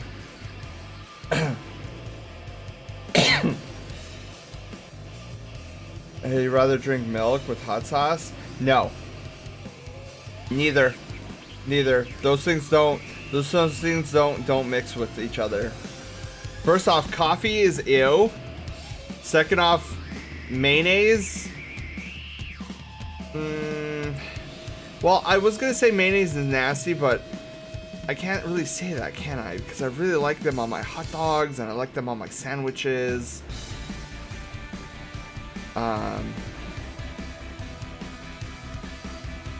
Milk, yes. Hot sauce, no. But yeah, I should really call it. I wanna keep chatting with you guys because I'm really enjoying this conversation, but I really need to get to bed. It's getting late. Even though you put them on your hot dogs. Yeah, I misspoke, okay? I misspoke. I deserve all the cheese. I do deserve all that cheese. I like mayo, okay? I take it back. I wasn't thinking. I do like mayo. I love it on my sandwiches. I love it on my hot dogs. I love it on my burgers. Sometimes I instead of ketchup and mustard, I do mayo instead because it's really good. Okay, maybe I'm wrong. Okay, I misspoke. I like mayonnaise. Ketchy, hi. How are you doing? Welcome on in. Oh my god, I've been trapped in the shadow realm. Ice cream and cheese or no? Oh my god, I have such an addiction to cream cheese. Holy moly, especially on bagels. Oh, bagels? Okay, Pan is gonna yell at me again. Okay, plain bagels by themselves are like whatever. It almost I don't like plain bagels by themselves. They're it's like the soft pretzels, right? I don't really care for them. They're not that great and I don't like them. But that changes 180 degrees when you put cream cheese on it. Cream cheese on a plain bagel is like the greatest thing ever. It's so good. I crave cream cheese bagels, plain bagels with cream cheese. It's like vanilla Minecraft versus modded Minecraft. Look, vanilla Minecraft is okay, but it's like ew. I prefer not to play it. But modded Minecraft, so much better. One of my favorite games of all time. I don't know why that is, but yeah, plain bagels I'd rather not eat or consume because it just doesn't taste good and it tastes plain and it's boring. But you put cream cheese on it, and it's like the greatest combination of taste I've ever had. It's weird. It's so weird. So yeah. Like it's like that meme where it's like oh, plain bagels. Plain bagels with cheese. Ah. Looking down on plain pretzels. Yeah, I don't like soft pretzels all that much. If anything, oh wait. Yeah, I think I might need to go to bed. I for a moment there I was like, was that a small earthquake? I was getting ready to be all excited, but I don't. Yeah, I think I just need to go to sleep. Literally how? Yeah, I don't know, Panda. I mean, they're good, they're okay, but I'd rather, I don't know, I like the crunchy ones better. Who hurt you? They're okay, the soft pretzels are okay, but I prefer the crunchy ones. And mistaken for an earthquake? No, because I have my feeties on the ground, and I thought I just felt the ground shake. But I think that's just me imagining things. Did you see it? Oh my god, there was this one time I was streaming and an earthquake actually did happen. And I like how you guys were concerned. It was funny. There was like an immediate concern and they're like, Sen, get to safety. And I'm like, but guys, this is so exciting. Like the ground is shaking and I'm doing the wiggly woos over here. Like my chair is like going back and forth. This is amazing. And they're like, no, shut up. Get to safety. I'm like, yeah, but guys, I am pretty safe in here. It's fine. Yeah, I was safe, but yeah, I get super excited with earthquakes. Like they startle me at first. And then when I realize that it's an earthquake, I'm like, woo, this is exciting. Anyways, yeah. Is concerning, yeah. I blame Sen mom. Oh no. Oh, my blanket is coming apart a little bit. Not the Sen blanket, by the way, but like my older blanket. I just noticed it's coming apart a little bit. I'm gonna see it if I can get this repaired or something. Anyways, the earth is trying to tell you to sleep by shaking you out of your chair. Taylor By and I had a small conversation about earthquakes once in a stream. You got brought up as well. Oh my god, San! Wait, Wolf, okay, who here doesn't like earthquakes? Have you guys ever experienced an earthquake? Like, I get freaked out. I get freaked out with tornadoes. Like, those things, don't give me tornadoes. I don't want tornadoes. I don't want something that'll pick me up off the ground and then throw me like a rag doll. I'm not built for flying. I'll pass. Never again. And never again, I hope it happens. I assume, V-Drift, you meant to say you hope that it never happens again? For the weak one? Yeah, Wolf, I'm weird. I really like earthquakes. I think they're super exciting. CJ, hi, how are you doing? Utah had a big earthquake at the beginning of the pandemic, right as everything was shutting down, but my family was on vacation in California. Doodle, that is some irony right there, because California is just riddled with tectonic plates. Never experienced one. Taylor Bio and I would want to experience one because we've experienced them. Also because you hype them up. Oh, wait, are you saying, Panda, that you've never experienced, like, you three have never experienced one before, but you would like to because I hype them up? Yes, I am very weird in that regard. I will admit, me liking earthquakes is very weird. I fully will don that cloak. I've experienced several, but it's not the earthquake that made me react like that. What concerns me is that, hey, look, potential danger. This is pretty fun.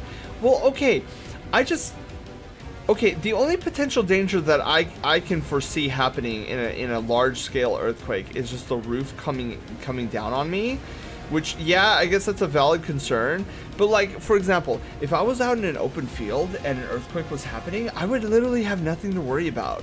Because it's a giant open field. Like, there's nothing gonna fall on top of me. Now, I will say, like, as much as I, talk about my excitement for earthquakes, anything either remotely coming close to or passing beyond a 7.0 earthquake on the Richter scale, I will take that seriously. Like, I won't just be on stream and be like, guys, it's a 7.0 earthquake. No. Those 7.0 and beyond are things that you don't mess with. I'll be excited about it, but I will not mess with them. I will get in a door jam immediately. Like those you don't mess with. If you're in the house. If you're in a house or a building, you don't mess with those. Those can easily bite back. Anything below 7.0, you're generally fine here in SoCal. Because buildings have earthquake code here, so they have to withstand a certain level of shaking. But after 7.0, you don't mess with those puppies. Like, you evacuate. You get in a door jam and you stay there until the shaking stops. Because, see, the interesting thing about how the Richter scale works, which is the scale that is used to determine the strength of an earthquake.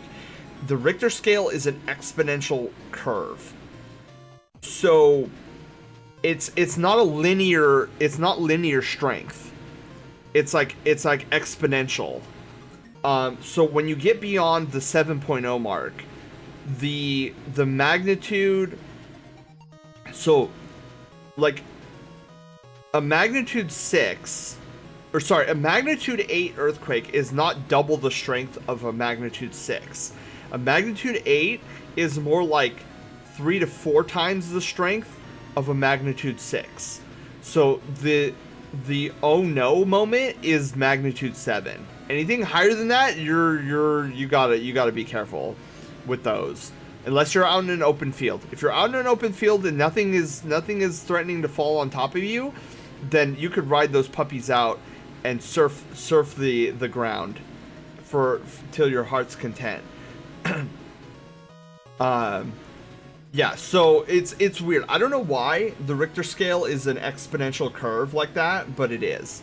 So like if God forbid you ever experience a magnitude 10, that is like so much force behind it. It's not even funny. But yeah. So, but usually here in Southern California, even though we get a lot of earthquakes, a lot of them are underneath that 7.0 marker. So that's why I'm like, oh yay, this is exciting. But yeah, if it's ever beyond that, I'm like, oh no, dude, I'm gonna be in a door jam or something. I'll take winter storms any day. Yeah, unfortunately, we don't get winter storms down here in SoCal. We get summer and slightly cooler summer. Never experienced one. You're the main reason to experience one. Yeah, if you can experience one with me, it's such a fun experience. And if a tsunami struck in a desert, it won't be scary. That's just not the point. Wait, oh shoot, sorry, Wolf. I've experienced several, but it's not the earthquake that made me react like that. What concerns me is hey, look, potential. Oh yeah. If a tsunami struck in the desert, it won't be scary. That's not the point. Foolish. You don't stay in a door, you fly into the sky? Wait. Not for an earthquake. If you're in an earthquake, you won't fly into the sky. See, your stance with the earthquake is mine with tornadoes. It's coming towards me? No? Okay, it's whatever. See, I don't like tornadoes because tornadoes have the force to pick me up like Hamburg and then throw me with no parachute. I'm like, I'm not designed to fly, and I'm very, very, very scared of heights. What an earthquake is basically me like surfing on land. It's like, woo! Then don't get picked up? How in the world? If a tornado is rampaging through your home and it is anything above a category 3, your roof is getting ripped off, and then you're probably getting ripped off after that. I don't know how I'm supposed to not get picked up. I'm like, oh, okay, bye roof. I guess I don't need you.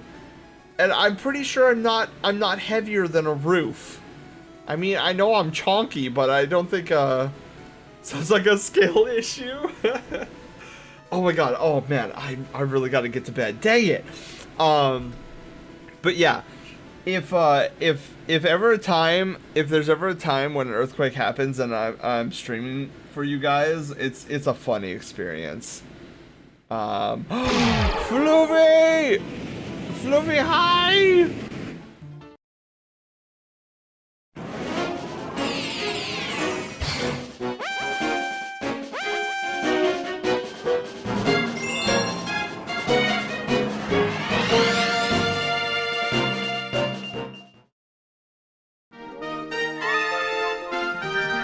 It's in the H then? Wait. The H? Wait, there's an H in mascot? Wait, there's an H in mascot? Oh, Brushtail! No!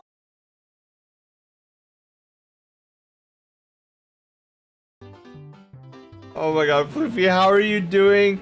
The Bean Conclave is here to spread the love today. Yes. And here are my beans to add to the pile. So Floofy, how are you doing? How was oh, call me Altair. Sorry about that. Altair, hello. How are you doing? Welcome on in. How was VR chat? We were doing some art earlier, and then we got on these like topics of tangent topics, and we were talking about earthquakes. I'm doing good. Stream was good. Let's go.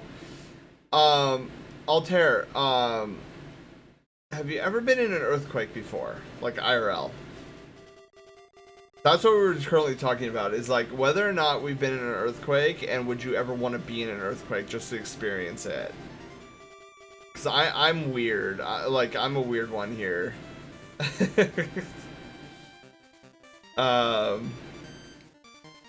Stream was super good. Was it VR chat through all the entirety of the stream, or was it something that you were winding down with? Because I do know a lot of streamers who are like, oh yeah, we're gonna play like Valorant and then like we'll end it with some VR chat. Dude, good. Stream was good. Only when I was asleep. Dude, there was this. Oh my god. Speaking of being asleep and an earthquake happening. Oh my god. There was this one time. This was still back in college days. It was 3 in the morning, and an earthquake happened, and it was like, and like I was shaking in bed, and my windows were doing like this thing. And it was like, it almost sounded like somebody was breaking into my room. And so, of course, like, I jolted upright at first, because I'm thinking somebody's breaking into my room right now. Like, what the flip? And then I realized that it was an earthquake because my bed was shaking. And I was so pissed. I was furious. I was like, Mother Nature, you couldn't have waited, like, 3 more hours when I would have actually been awake. And so what I did, I remember, out of complete spite, I fell back on my pillows, and I grabbed one of the pillows that are like my spare pillows, and I heaved it full force at my window, and it just went thump. And then I went back to sleep. Like, that's what you get.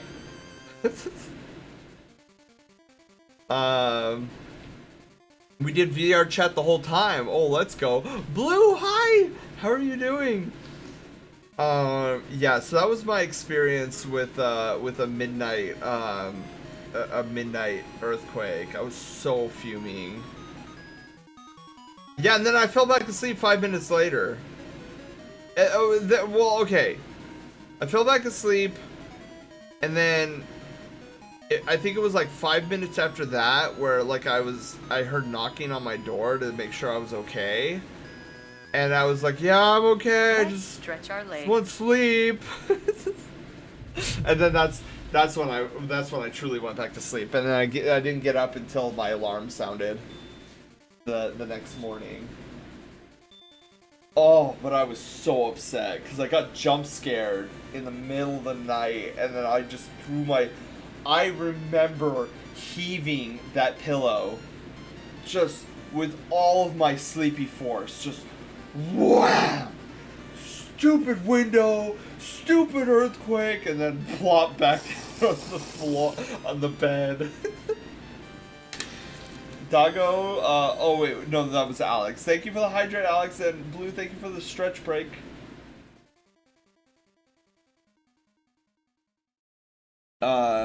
Sorry to raid and run, but I need to head to bed since I gotta get up in 7 hours. Yeah, I need to do the same actually, Altair.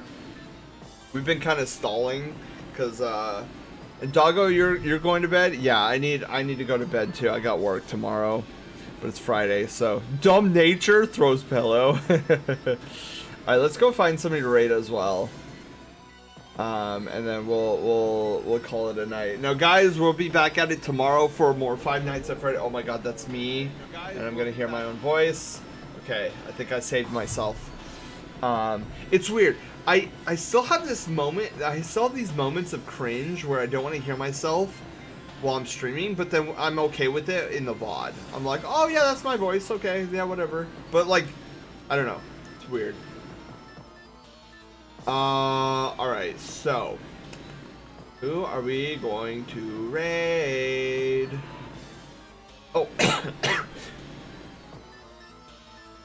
here's somebody we don't get to raid all too often. Miyako. We're gonna raid over to our good friend Miyako. Raid targets.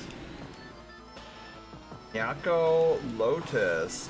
She is currently playing BioShock. Thanks for the stream time. Now I gotta figure out what to do for like 3 to 4 hours. Oh no, wait, what's going on, Panda? Wait, why are you waiting for 3 to 4 hours? That's like the middle of the night. Or, no. That would be like, wait, that would be like 6 in the morning. It's only 2 a.m. Thank you guys for being here. Thank you, thank you, thank you. Where's my other pop? I had a lot of fun. So Alex, next Thursday, we'll focus entirely on getting your colors and your patterns together. I have some great ideas, and I'm like really excited to share. So look forward to that next Thursday, where we'll do your sonas for pattern and colors. Yeah. It should be free more now, so I should be around. Yes. Okay.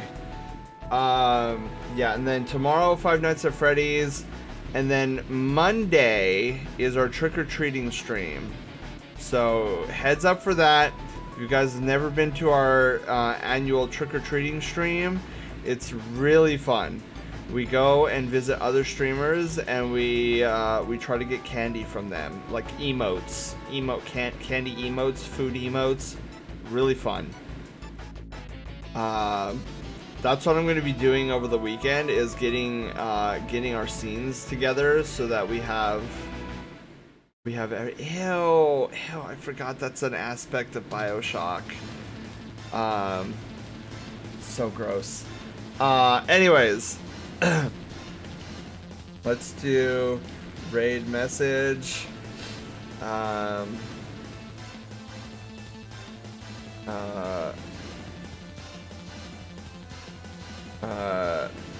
We dragonified a wolf. Or would it be draconified? Actually, I think it's draconified. Find a wolf. There we go. That'll be our raid message tonight. So if you guys have our emotes, there's the first one. If you guys don't have our emotes, we could do the sticky cheese. Or if you guys have emotes of your own that you want to use, feel free to use your own emotes.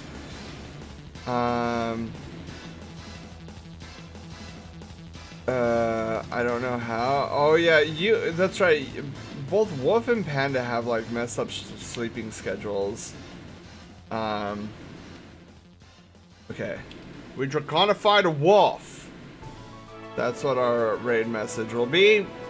So you guys have a wonderful, wonderful night's sleep. Tomorrow is Pizza Friday, so get hyped for that. And hopefully the last stream of like base Five Nights at Freddy's, we'll probably get started in Rune tomorrow, unless like the true ending is like super long and lengthy. But I love you guys. Please take care of yourselves, and definitely make sure to get some rest tonight or tomorrow morning, or one of the two. Well, you guys are, I know some of you are trying to fix your sleeping schedule. But yeah, until tomorrow, guys, take care. Keep being floofy, keep being awesome, keep being you guys. And I shall catch you guys in the next one after bed. Bye, everyone. Love you guys.